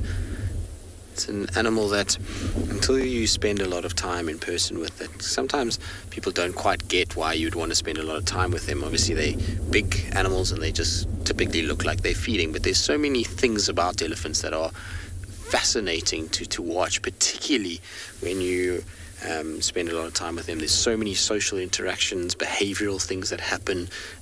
They're animals that are highly intelligent, and so there's so many lessons that we can get from them, and that's why I enjoy spending a lot of time with them. I find that the more time you spend with them, generally the more they relax, and the more you're going to witness these kind of unique little behaviors that they have. And like that elephant playing with the bone earlier, and the relationship between the calf and the mother, trees that they like to feed off, all of these kind of things are only going to be observed if you spend countless sort of hours with them. Otherwise, all you're going to kind of end up seeing is these animals that just move and eat a little bit and go, and you're not going to really notice the finer details of them. Now you can see that that little one is trying to suckle. It's a little bit big to be suckling, and this female is pregnant too. She's also got very, very wide. You can see as she's kind of moving off. Did you hear the little one? It's complaining because mom won't give it milk. You're too old for milk now. But you can see how wide that mother is. Even if you look at the relation of the stomach of the smaller one versus hers, you see how it's kind of swelled out there. It's always a good indicator that they're pregnant, and when the mammary glands start to swell as well, that also indicates that they are pregnant. Now we can just shoot round and we'll be able to get a better view. BK, let's quickly go around.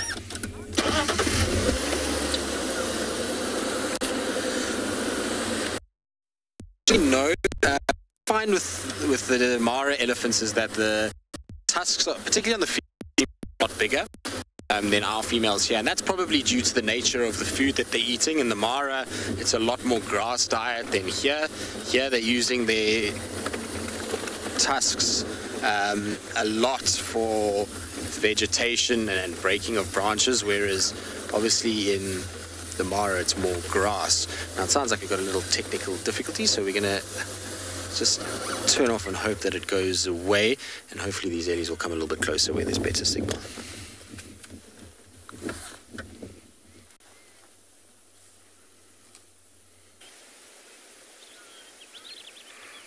Welcome back to Ambient Phinda. Craig and I have arrived at a large waterhole, and just with the sun starting to set, we thought we'd come by here just to see if there's been any activity around. There's a couple of hippos in the middle of the water that are starting to move around a bit more actively. Oh, look on the other side there. There's a hammerkorp standing on hippo's back. I just saw that now. Look at that.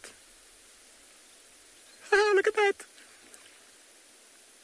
The sounds of the hippos.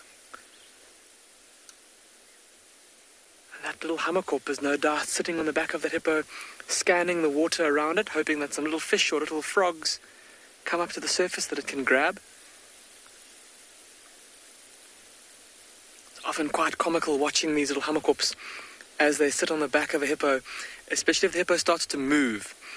And if the hippo's back is just a little bit below the surface of the water, it looks like the hammerkorp is just kind of sailing across the surface without moving its legs.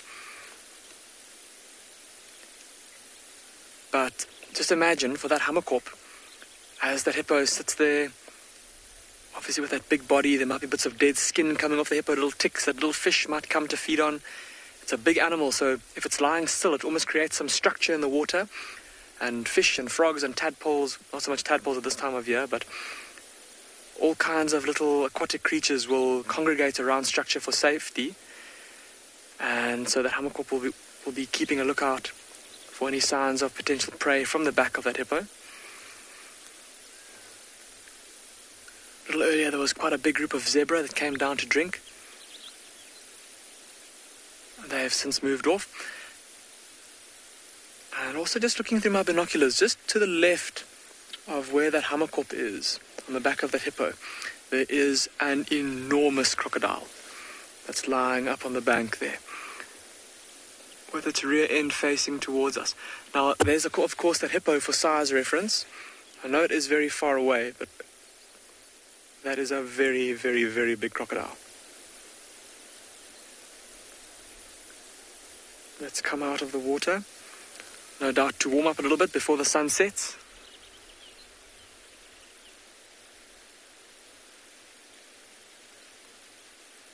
Very peaceful and tranquil scene here. Just the sound of the hippos breathing, or exhaling out of their nostrils as they come up. A hardy-dog calling in the distance. You might be able to hear also kind of a jumbled warble of a whistling song coming from the thickets to our left, coming from a little olive green bird called a somber greenbull.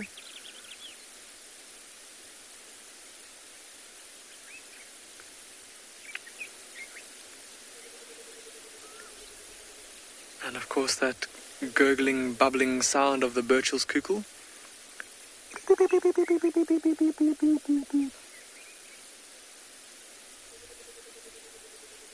There it is again. I'm still watching that hammerkorp very intently. And just as it's intently watching the water,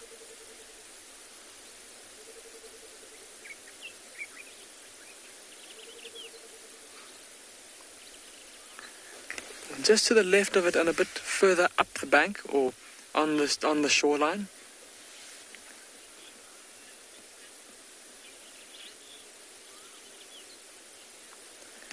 Lisa Marie, you're asking if hippos and crocodiles ever clash in the water.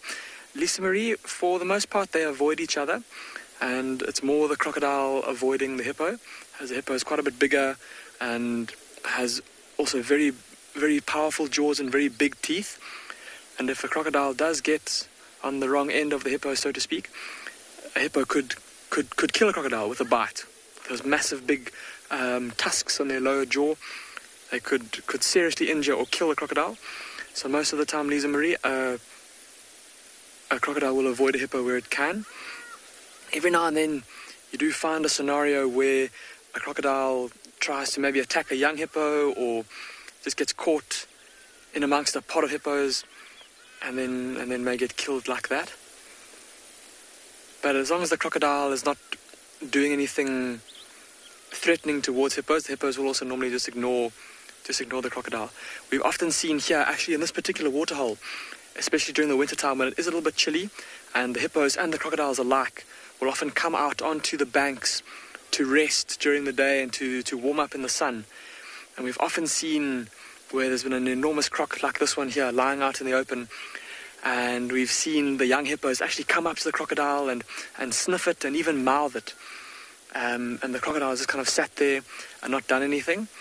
And the hippos, or the adult hippos, have also just ignored it and been fine with their youngsters going up to smell the crocodile, knowing full well that it's probably not going to do anything to try and harm them as long as the adults are around. Craig and I are going to keep on moving, everyone, to see if we can maybe find some white rhinos as the sun starts to set.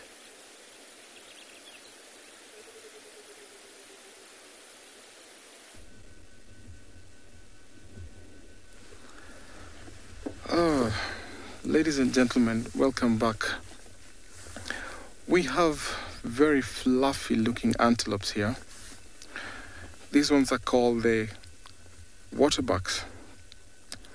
So here in the Mara, or in Kenya, we have two species of this kind of antelopes. We have the common waterbucks and the Difasa waterbuck. As one is facing the opposite direction, you can see that they have a white bum. So signifying these ones are called the Difasa waterbucks. You can see amongst them there's young rams, and of course older rams. So one ram, which is the dominant ram, will tolerate the youngsters, especially if they are in the territory or within the herd. Females of these antelopes don't have horns. Very fluffy fur and beautiful marking around the ears. So we've been watching them drinking in the marsh here, but now they're walking into the forest cover. I think they want to take refuge for the night. So the ones to the right, those are the younger rams, and it seems like the one in the middle walking around is the big ram, of course the dominant ram, who is the alpha or the king of this herd. So these antelopes will cover very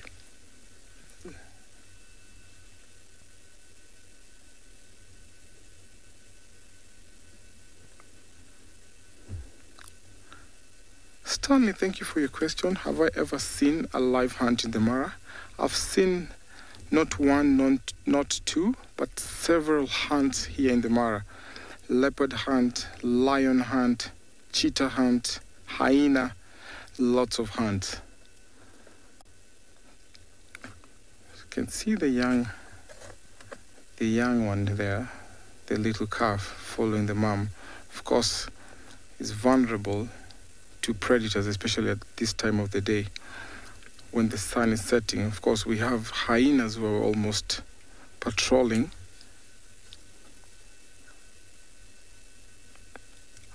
Impalas right there, and so we call this a mixed herd, where you find impalas and other antelopes, especially now that we have the waterbucks, which will be very nice in association to protecting them.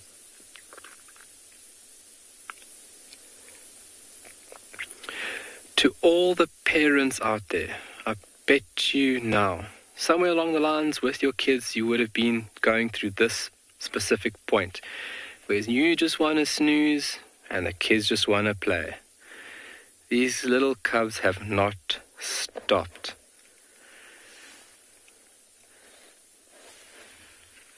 And as David gets a little bit closer there, you can see how defined Mom's spots are in comparison to, oh my word, in comparison to the little cubs. Wow. Biting the ear. This is absolutely magical.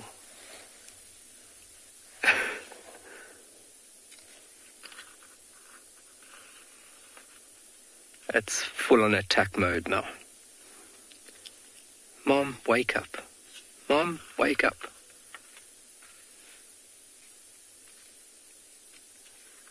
Wow. So these little cub spots will be quite undefined for another month and a half, maybe 2 months. And quite amazingly, when this mother gave birth to these little cubs, they would have been quite dark. And that mantle, that silver mantle that you're seeing there in picture, wouldn't have been present at birth. They would have been dark, quite uniform in color. And then in about 14 days, roughly give or take, this mantle or silver grey mantle of hair, it's usually between about 5 and 8 centimeters, would have started to emerge. And that would be present roughly to about 2 to 3 months.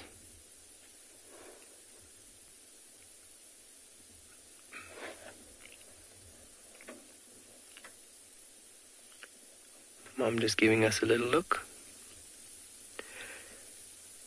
We are very grateful to her, obviously allowing us this close to view these new little additions. And when it comes to cheetah and cheetah conservation, you want to protect every single last one. And that's where Tswalu's vision and drive comes into very important play.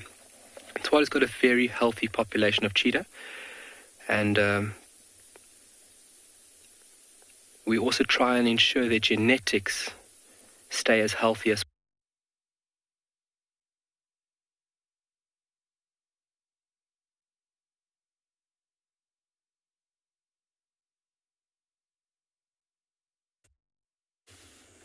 Sorry, ladies and gentlemen, once in a while we get through challenges, especially when we are broadcasting all the way from the African wilderness.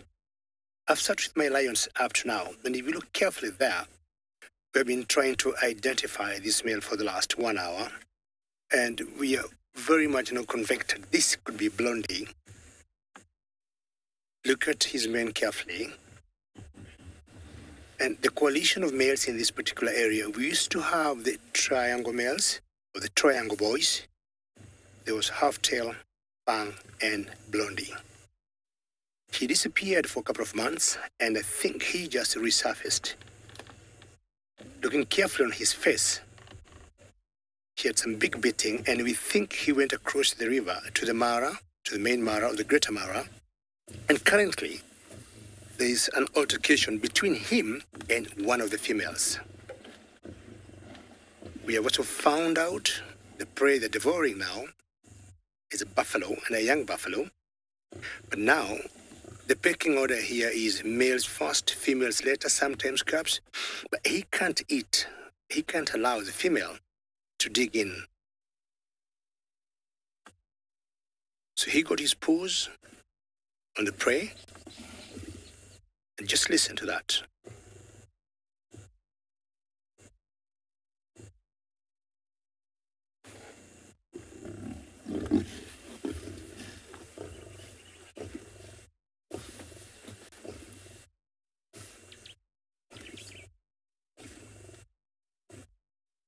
This is the Lion Kingdom, but to the left, or to his right rather, there's another female that's very sneaky, and she's feeding when these two are having that disagreement. Not sure he is aware. The other female is getting closer to finishing the kill. That one there. And I'm thinking the one female is very smart, keeping him occupied, and he has lost concentration on the other one. And then it's big advantage to the other female because she can feed. How clever are these females here? So all his mind now is on this one particular female, making sure he doesn't, or she doesn't eat rather.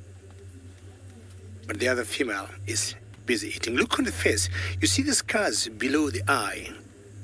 I'm not sure one of our friends, James Richard, could be watching, because he would maybe help me confirm 100%. This is Blondie.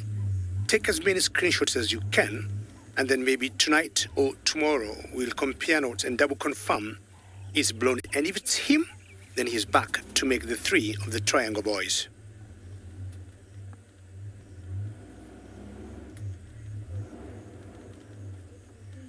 Robin, lions will have different ages, but in general, Robin, anything 14, 15 years is the normal lifespan of the lions. Apparently, the females will have an extra 1 or 2 years, living slightly bit longer than the males.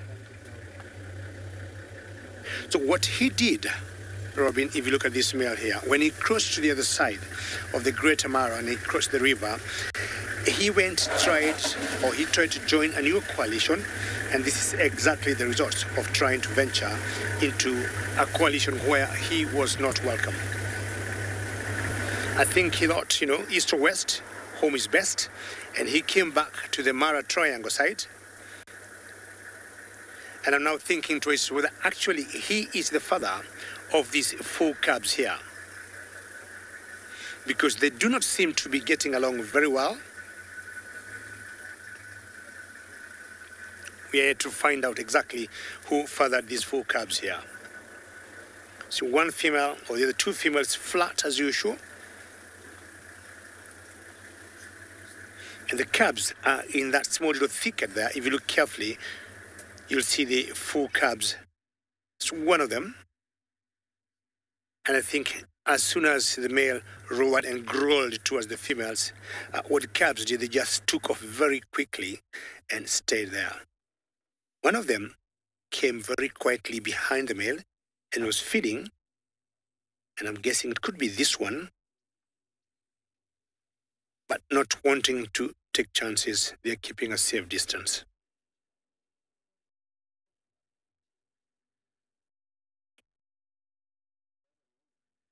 Pretty good sighting for this afternoon with the lions.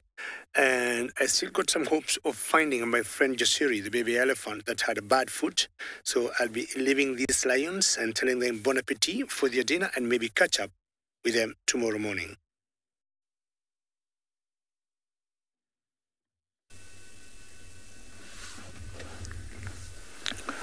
So, ladies and gentlemen, welcome back.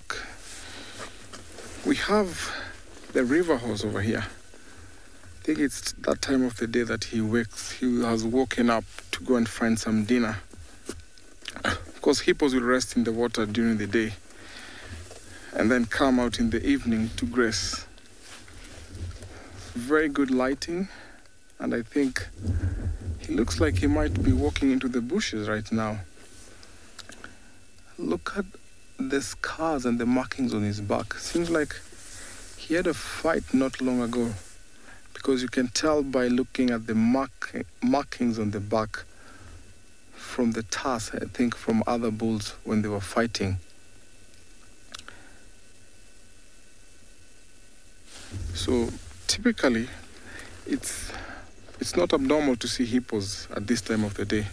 In places where it's not disturbed, you find hippos out even at around midday.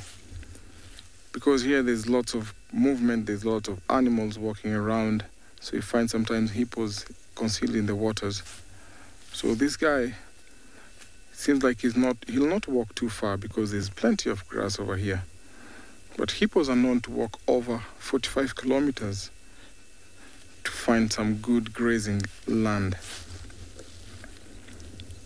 In most of the time, you find that when it's dry, hippos like this, with the markings like this, you find them to be solitary, meaning that maybe he might be ousted out from his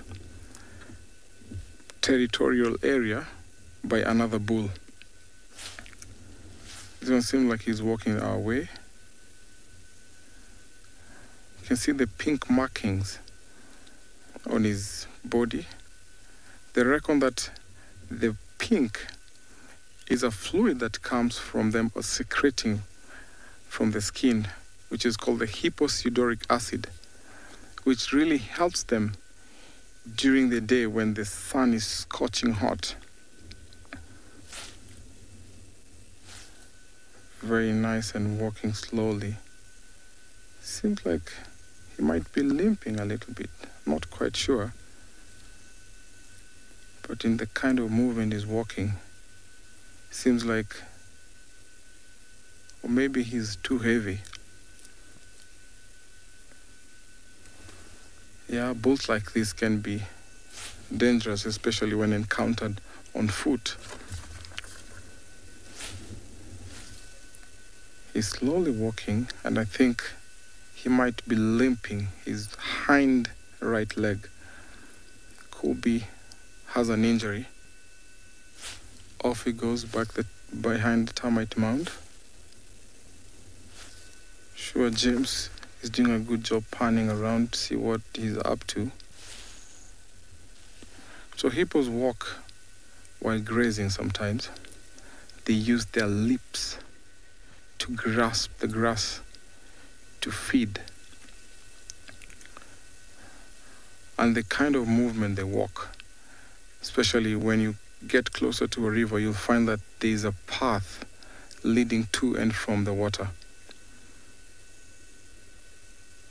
And sometimes in the African societies, you find that we use the hippo trails to walk to the river because they form a path, a very big, wide path for us to walk to the river. I remember when I was growing up, at this time of the day, my mom will be hurriedly walking back from the river because it was time for the hippos to come out.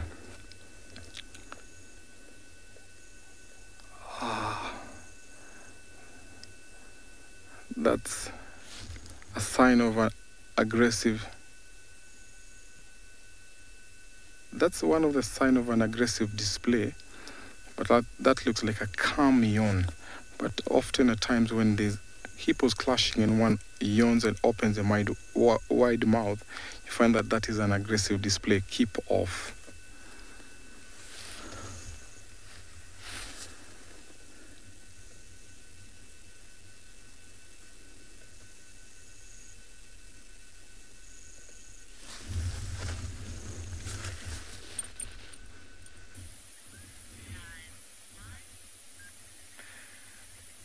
So, not much has changed since you were last with us. And if you remember, earlier the male was on the right-hand side of the screen. So he got up and he approached the female, just looked at her, and she didn't move a muscle. So then he collapsed again. I think he was quite disappointed. So if you remember, earlier I was mentioning that they could potentially be mating. That might be why they separated from the rest of the pride. And if that's the case, then it's probably towards the end of the mating period. Usually they'll mate every 20-25 minutes. But if it's on the last day, then it might be less frequent than that. And there's not much action here, so it might be either the last day or maybe they're not mating.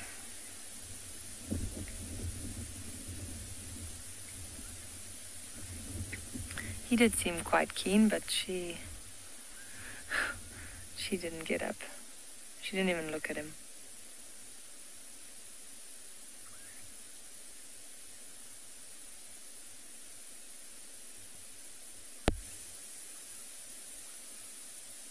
They're incredibly lazy. They make you, well, they're making me sleepy just watching them.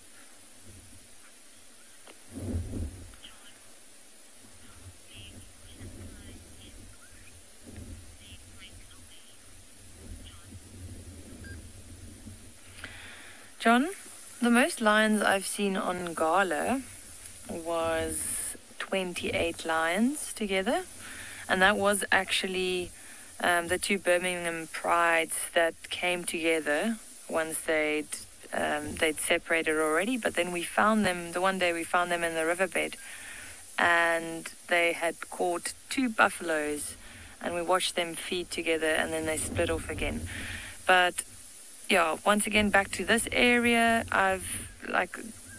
most of the prides that we see here are I'd say between 10 and 15 animals. So that's about the average. Once it gets bigger than that, I guess, you'll start seeing animals split off. But it also depends on the ratio of males and females. So the females will stay within the pride that they're born in, and the males will all leave. So even if it's a really big pride, if most of the cubs were male, they'll leave at some point, so when they reach about 2-3 years of age.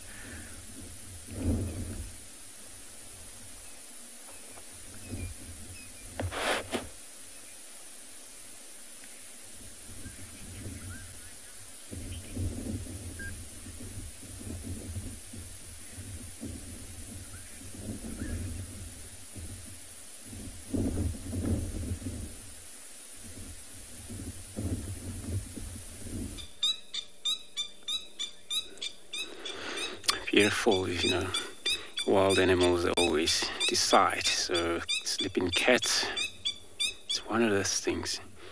Back here we got these beautiful male kudu. Looks like two of them right now, but only the one that we can see. And you can see how beautiful this curled up horn he's got. But as I speak, it looks like he's going to cross that. This is the southern boundary for us. But look at him.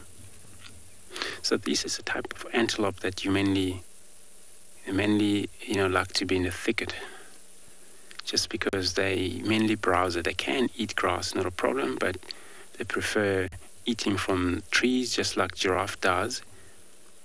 But then it's, male and a female, only the difference, this male's got a horn, but otherwise the same color, and in terms of a height slightly, but then this one has got very thicker neck, and the build for that thicker neck, the reason is because the male, they fight for a dominant, and they're not territorial, of course not like a waterbuck and the rest of the antelopes. These are not territorial. So you find whole maybe 7-10 males together, and then just like also giraffe do. But then they respect each other. Whoever, it's got to be a leader, it's got to be a dominant, who have a privilege. Always when there's a girls around, females, then he always check the status, visit them, and then, but if there's no business with them, then they always leave them. Look how you reach to the top there. This is what his antelope likes the most. And the length of this horn can be sometimes above a meter or a meter tall. But look how curled they are. And this is why sometimes two bulls, when they fight, it's critical, because then this horn is locked. And then they won't unlock them until somebody get there. They usually die of not actually able to unlock this horn.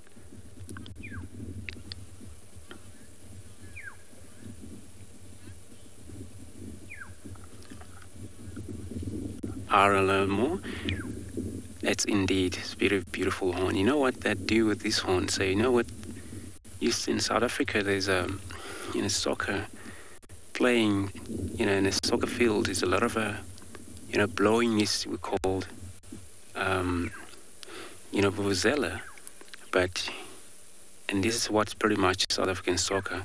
Always when you're around in that field, you always just listen to these all noises, But this is one of them. If you ever want to have one of this horn, you pick it up somewhere in the bushes where, animal die and rot. And of course, you pick it up and you're able to make a little barrow right to the end of this sharp end. So once you blow that, it looks like a really beautiful sound coming out of that. But of course, it was a symbol of traditional dances sometimes in local village when they have probably, culturing, entertaining kind of, marriage or, unite for probably parties and other things. So I'm going to slightly roll forward so we get a better view. There he is. So yeah, look at him. And this antelope, they can also they're good on jumping, so they can jump far up. But 4.5 meter have been seen doing that. Usually they do that from standing and they take over to the other side. And a lot of these antelope, they've been escaped from the reserve just before this fence was a lot taller than they thought it is before. And they used to be found a lot of these kudus. They can actually do freely in and out when they want to, but not now. Well, until reserve realized, we need to extend this fence much taller so we don't get this animal out of the reserve pretty much. It's a medium. This kind of full-grown antelope like this usually can bred by lions and or a bunch of dogs and packs of cheetah sometimes. I'm going to leave them and look for anything else.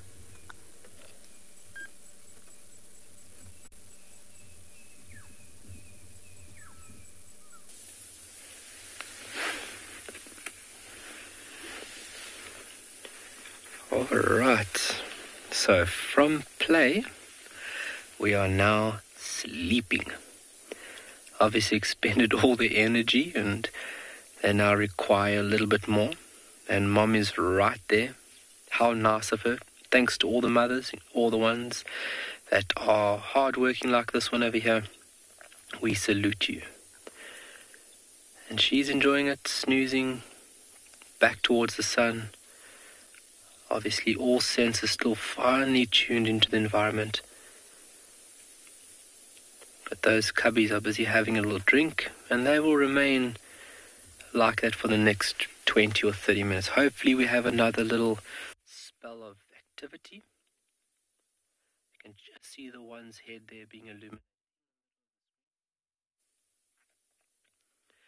So while we're sitting here busy viewing this beautiful cat, anybody have an idea of how many spots a cheetah would have?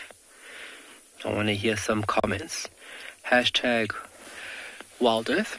So while we're waiting up here, we're just going to let her do her thing. And when activity becomes a little more, let's say, heightened than it is right now, we'll be sure to show you guys. But I'm sure for the next 20 or so minutes, this is what she'll be doing.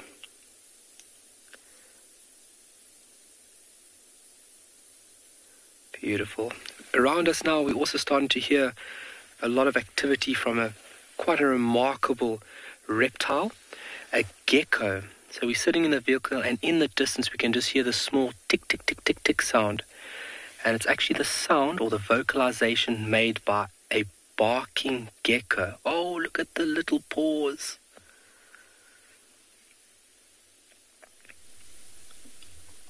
Wow. But yeah, they are just tucked away there, unfortunately. And if I move the vehicle, I don't want to disturb them. Obviously, this is a very sensitive area, and, respect should be kept to the highest degree if we want to ensure that this sighting continues. Tuvalu has a very, very strict rule to ensure the safety of animals and as well as guests, and that is respect. Make sure that you respect the animal's space, like everything, and over time, this is where we can have sightings like this. Breathing nice and slowly. Her resting heart rate would be between 90 and 100 beats right now. That's just resting, and that'll be kicked up tenfold if she had to give chase to something. They double it up to about 200 beats a minute. But relaxed like this now while the cubs are feeding, anywhere between 90 and 100 beats a minute. You can see the beautiful spot pattern there on her cheek, and all the hair in her ear. That's a really remarkable adaptation, the hair found within the ear. And that's to eliminate the disturbance that wind will create down the ear canal itself. So the hairs in the ear opening, the hairs actually break up and display the wind so that it's not creating a disturbance for her when she's out and about.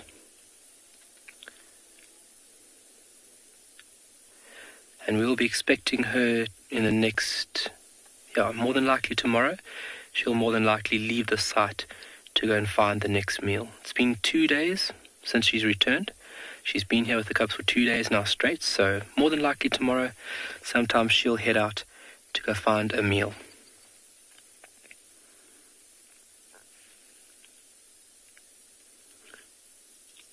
Beautiful. We're coming onto the golden light period right now. You always hear photographers talk about the golden hour.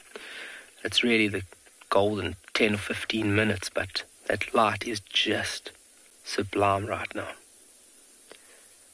The beautiful Kalahari sand there being illuminated, tops of her ears and her back, just beautiful.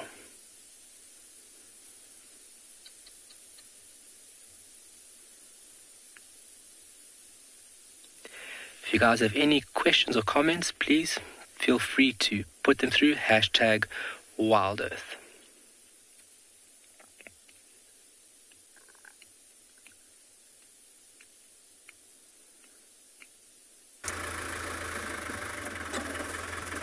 Well, ladies and gentlemen, what I want to show you now, we are getting to that hour of showing you our beautiful sunset from the Mara Triangle.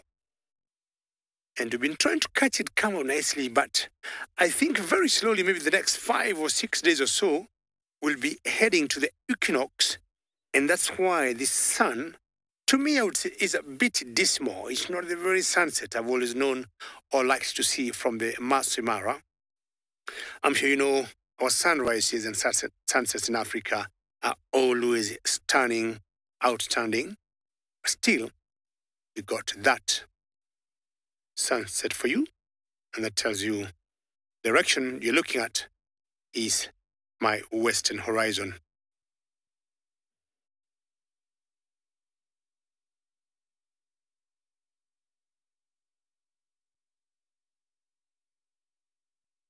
Monique, yes, you say it's a lovely sunset. And Monique, I'll tell you, anything, unless we have an overcast either in the morning or maybe like now in the evening, any sunrise or sunset in Africa, it's always smashing. It's always magnificent.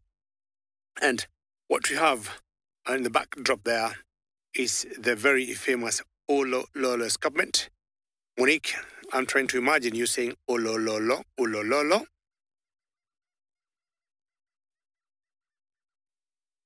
And those are francolins. Some of those birds, when it gets to dusk, either they're going to rearrange how the night will be, and you get so many calls of certain bird species as dusk comes in. There's a particular herd of elephants I've been seeing here every other day as they take this road towards the camp. And we give that name, that particular herd, the Mzuri, which means perfect. I'm trying to remember the name of the viewer. I think her name was Alex. No, her name was Baker, someone. Kathy Baker, yes, her name was Kathy Baker. And that's the herd I want to find out if I am going to see it as I move towards this northwest direction.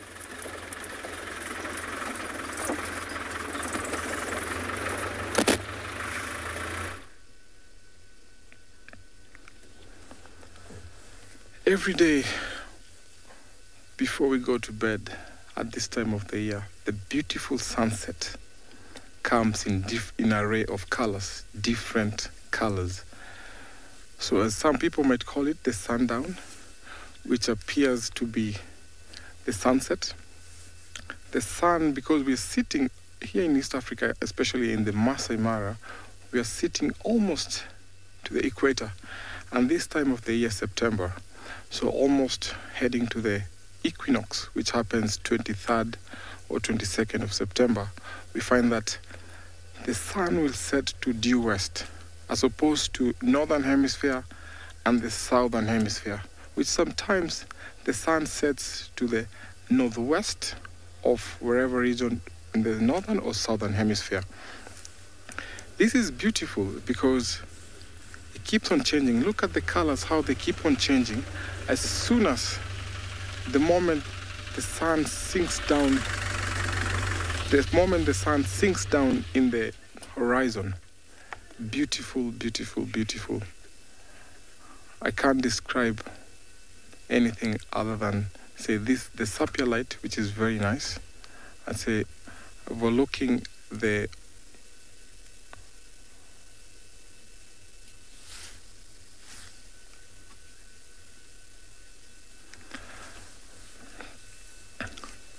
Travers, good question.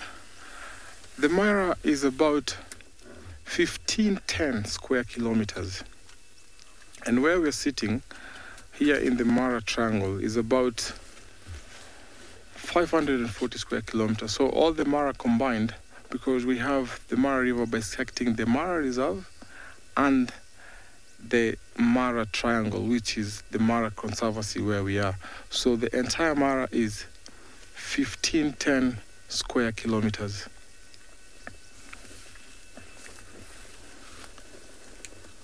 So back to our sunset and the sapphire light. Back to our sunset and the sapphire light. We can't describe anything further than saying beautiful, beautiful sunset.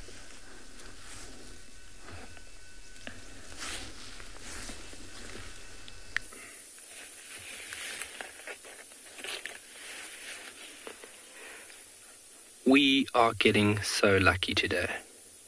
Myself and David really thought that these little ones would have gone down after that little meal, but the cats are out the bag. They are very active after that little feed and very curious. Wow! Mom is just there for everything, eh?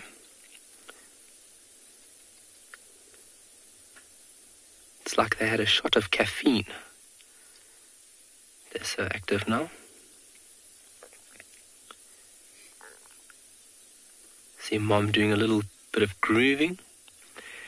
Grooming is very important for these little cubs. And she'll be using her tongue, which is covered in little tiny backward-facing hooks. It's keratin, and these hooks basically remove all the dead debris or just general debris that would be found on these little ones. Stalk him.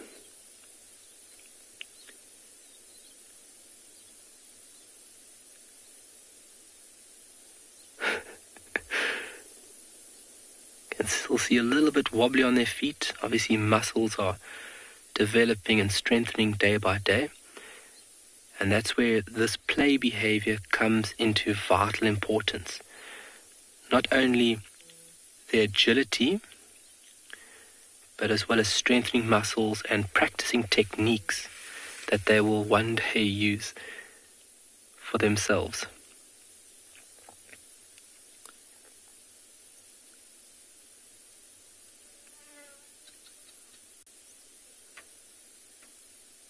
Wow. I don't know if you guys can hear the soft noise that she's uttering.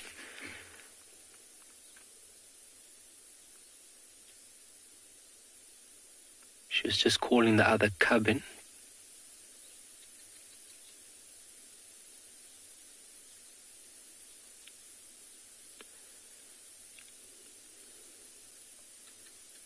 Wow. So as she yawned there, guys, you would have seen the teeth being quite small. And that's why cheetah go after small to medium-sized prey items, is because their dental structure is quite small. And they can't tackle larger prey. Obviously, the way she'll take down a prey item is by going over the windpipe and then clamping down. So smaller prey items, she can manage that a bit better.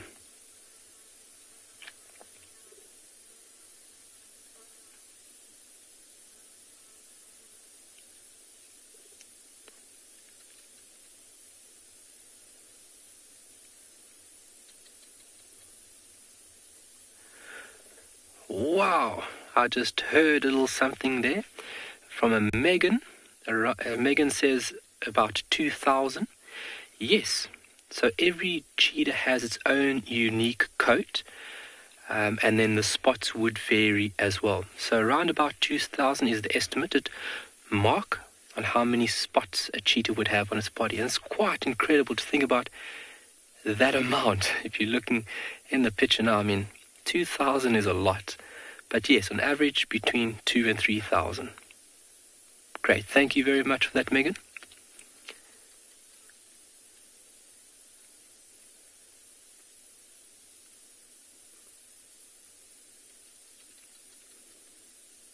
Oh.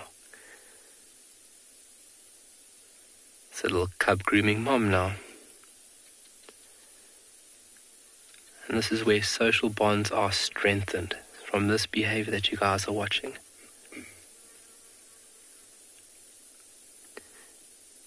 The eyesight's also getting better and better as we go on, day to day.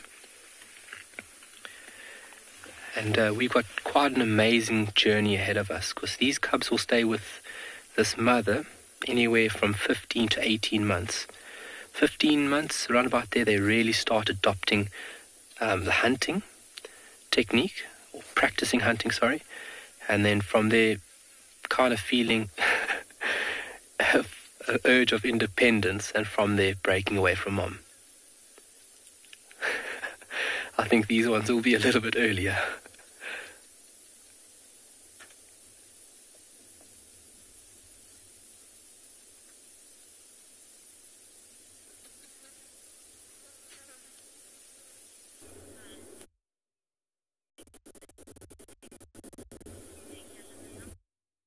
found something absolutely incredible.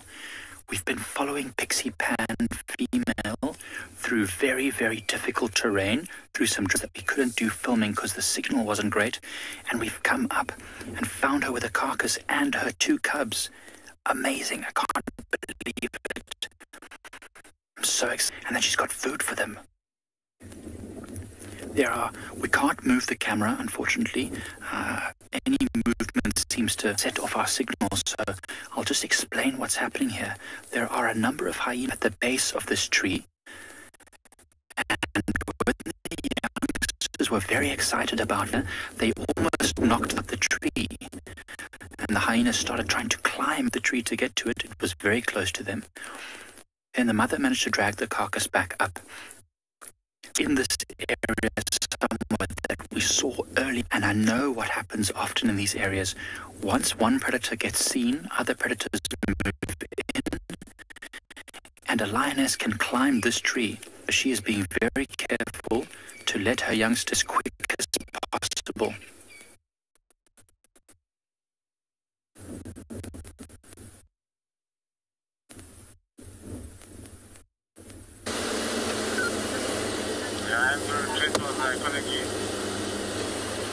Right, well, that's exciting. Lucky for Mike, hopefully we'll get a good sighting there of the female and 2 cubs. I wonder if it's Pixie Pan and those cubs there. Oh, hello, kudu. It's the first animal we've seen in a while. So there's a kudu that's busy moving across the road. I suspect that there will be more of them that are going to come and cross the road pretty shortly. We haven't had much luck in the shape of Kalamba. We also just checked quickly on the southern side because there was a report of Shidulu being just south of the boundary, and I thought maybe she'd come over, and I didn't find anything. But that's not to say that she isn't going to come up at some point. We did find tracks for 2 females crossing at the same point, but I suspect one would have been Sibui from yesterday. It was very close to where we found her eventually yesterday, so I suspect that's her, but I don't know who the second female is walking kind of side by side there. Maybe there was another female that crossed in later or a few days before that. There's a couple going to come across the road now, so they're going to be easier to see. It's amazing in this dingy kind of overcast light at this time of the afternoon how these kudu just disappear when they get behind a thicket. It's amazing coloration that they've got. They completely blend in those sort of grey, sort of neutral tones that they have. As soon as they get behind the sort of dry vegetation, it becomes really difficult to see them. And you can see in that picture there also why the white lines are important. You get these dark and kind of white or light gaps between the darkness, and once it goes behind, it's the perfect camouflage to be able to stay away from predators. And then that mixed with those big ears means that they can be a tricky animal to hunt, unless of course you're a cheetah in Phinda, which means that you're fairly successful in finding these guys. Here comes another one now.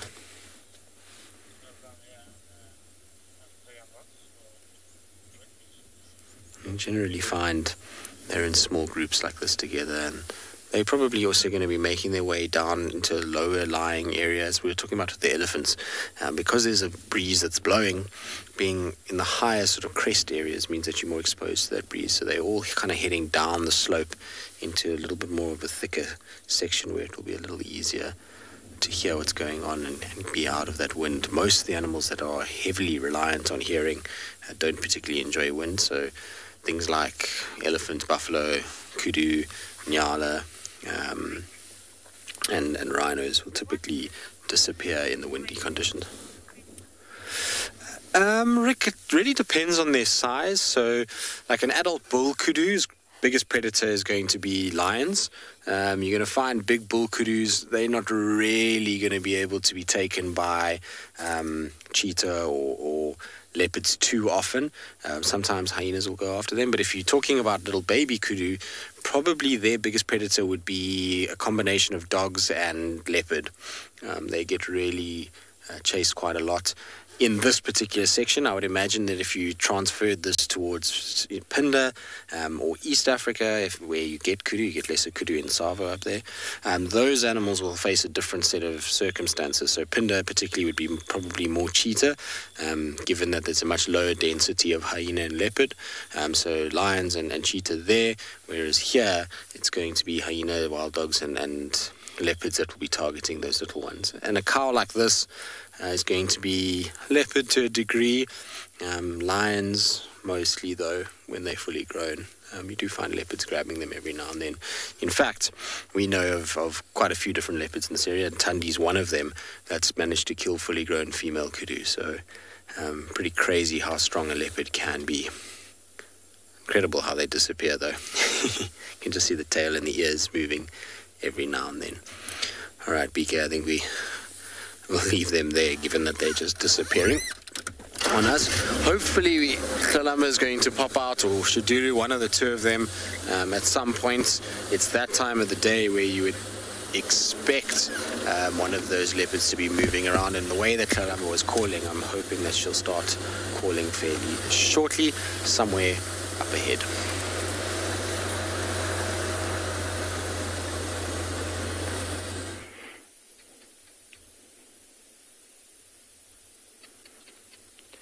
Fingers crossed that those leopards do pop out.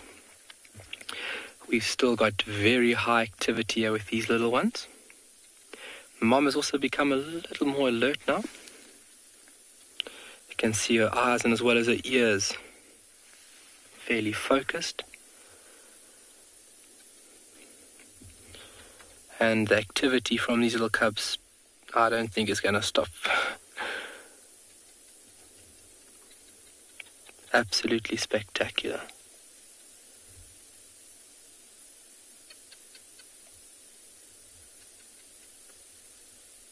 More and more barking geckos around us, calling.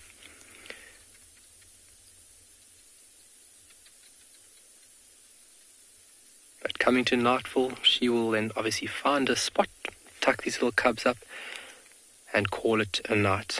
Obviously, they don't move around under the cover of darkness. They don't have the ability to see under the cover of darkness. Some cheetah do hunt under full moon. But having little ones like this, she will stay anchored down with them tonight.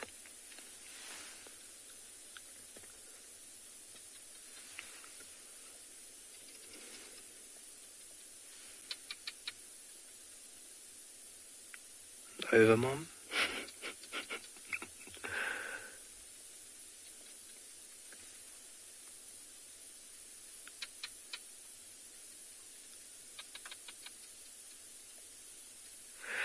Cameron, how long will the mother leave the cubs for at a time? When she goes hunting, it'll be a few hours. A day. There's also, I've read as well along the lines, pushing it at 2. But a couple hours within a day, she'll leave the cubs, go off hunting, get her requirements, and she'll make her way back to these little cubs. So having a spot where she stashes them, and then a couple hours returning to nurse and as well as clean them.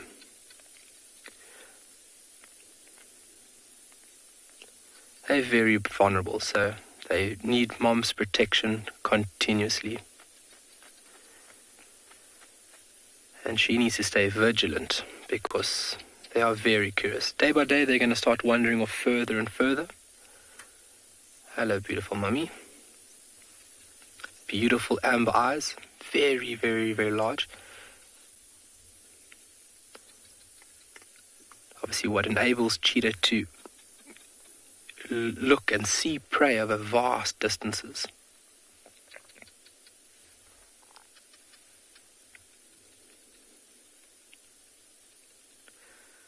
Beautiful. The sun is not too far from the horizon. It's been absolutely fantastic. What a jam-packed day it has been. And I mean, look at that.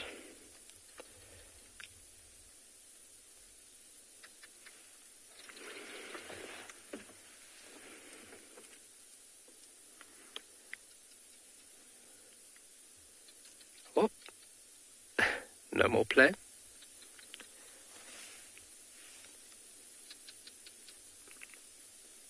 downward facing cat. Typical pose when a cheetah gets up and moves is give it a little stretch, just like she's done now. And you can see the players all stopped from these three little cubs. It looks like she actually might move off with them now.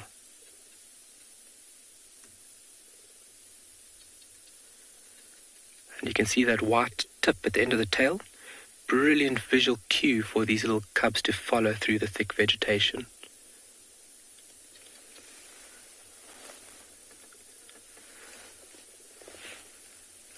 Yo, how fitting. So she'll find a spot. A little bit of sunbathing. Obviously just absorbing that last little bit of heat before the cold night sets in. Waddle, waddle, waddle. Wow. Okay, and here we go. Beautiful.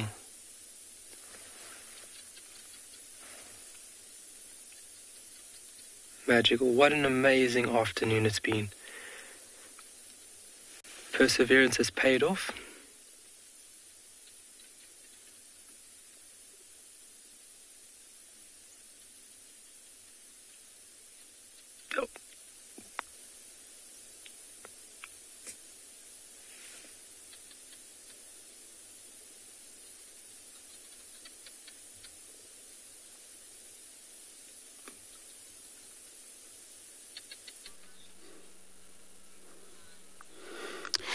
Beautiful. How's that cheetah with a baby, you know? It's probably this is a time where they're going to go look for a safety. And now we come back to this very waterhole, Kari Dam, and find this. Looks like a single hippos in there. Not sure what's happening because there was only one when we got there that I can see, but now I cannot tell you what's happening there. Kind of like backside is displaying. She tells me probably a business, but what business would be? Cannot tell you. Just gonna wait here for a little while just to see what is happening. Usually hippo, they are nocturnal. Usually wait for a darkness to take place. And this is how now they're just gonna move around, look for food.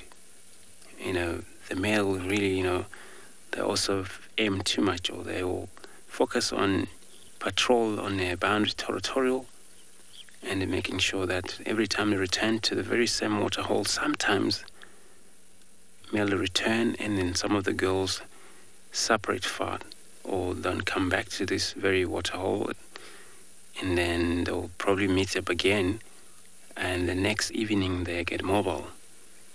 So this is kind of a display I never actually witnessed before. So I know if there was a mountain here taking place, there would be another one.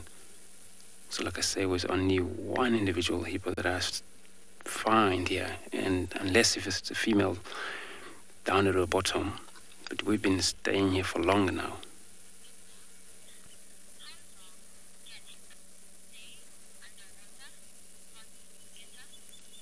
Gita, if I understand the name correctly, how long can a hippo stay underwater? I'm not sure if you're talking about submit underwater and they come out to take a breath, or you mean, you know, of course, let me cover the whole situation there. So hippo, they need water daily basis for their own skin safety. Of course, they cannot survive for longer when they stay out in the heat without water. But they can also submit underwater for about 6 minutes at least, 6.5 minutes. If it's longer, it's anything about 8 minutes before they can come up and take a breath. But, it's a big animal, as you can see. And you would think that, a lot of time when we're growing up, we're told, hippo doesn't breathe until we in this position of understanding the animal and their behavior. So, they that's how they do. And of course, if it's cooler or drizzling during the day, they may come out and forage, graze out of the water, and then they come back to the water again if it's necessary. But water situation is for a safety. So this is what now it counts for them. So special that they have to have water, and that water can actually wet that their skin stays softer, and then until they carry on mobile at night. During the night is no sunlight. They don't lost a lot of moisture out of their body, where they don't have more moisture at all. But they have a kind of like little gland on their skin which provide a little of a wetness. But that wetness come out, they may run out of it if they don't return to the water, daily basis or early in the morning. For example, I seen hippos suffer for probably 7 days. That hippo was pretty bad crack on her back because of a heat that take place. This was during a drought. And it was nobody wanted to witness anything like that. So it does happen. Animals in the wild, they come across their own situations where they either run out of the food or run out of the water or run out of their hibernations. So this is how they come out, and they make sure they look for their own survival. So this particular bull, he will immediately maybe come out, and then when they come out, he will be able to catch up with the rest of the other team. Remember, they feed grass, they eat grasses, and they prefer short grasses, feed around the mound, and then, so they make sure they get enough food, and the next time they come back, which is usually 4 o'clock in the morning, 3 o'clock, oh, look at this. He's like, I don't have a girl.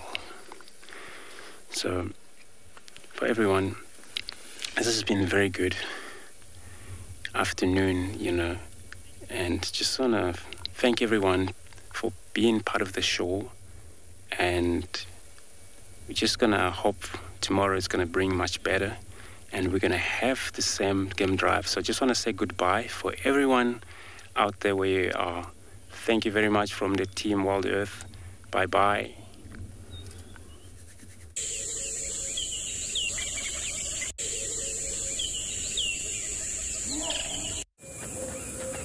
This program features live coverage of an African safari and may include animal kills and carcasses.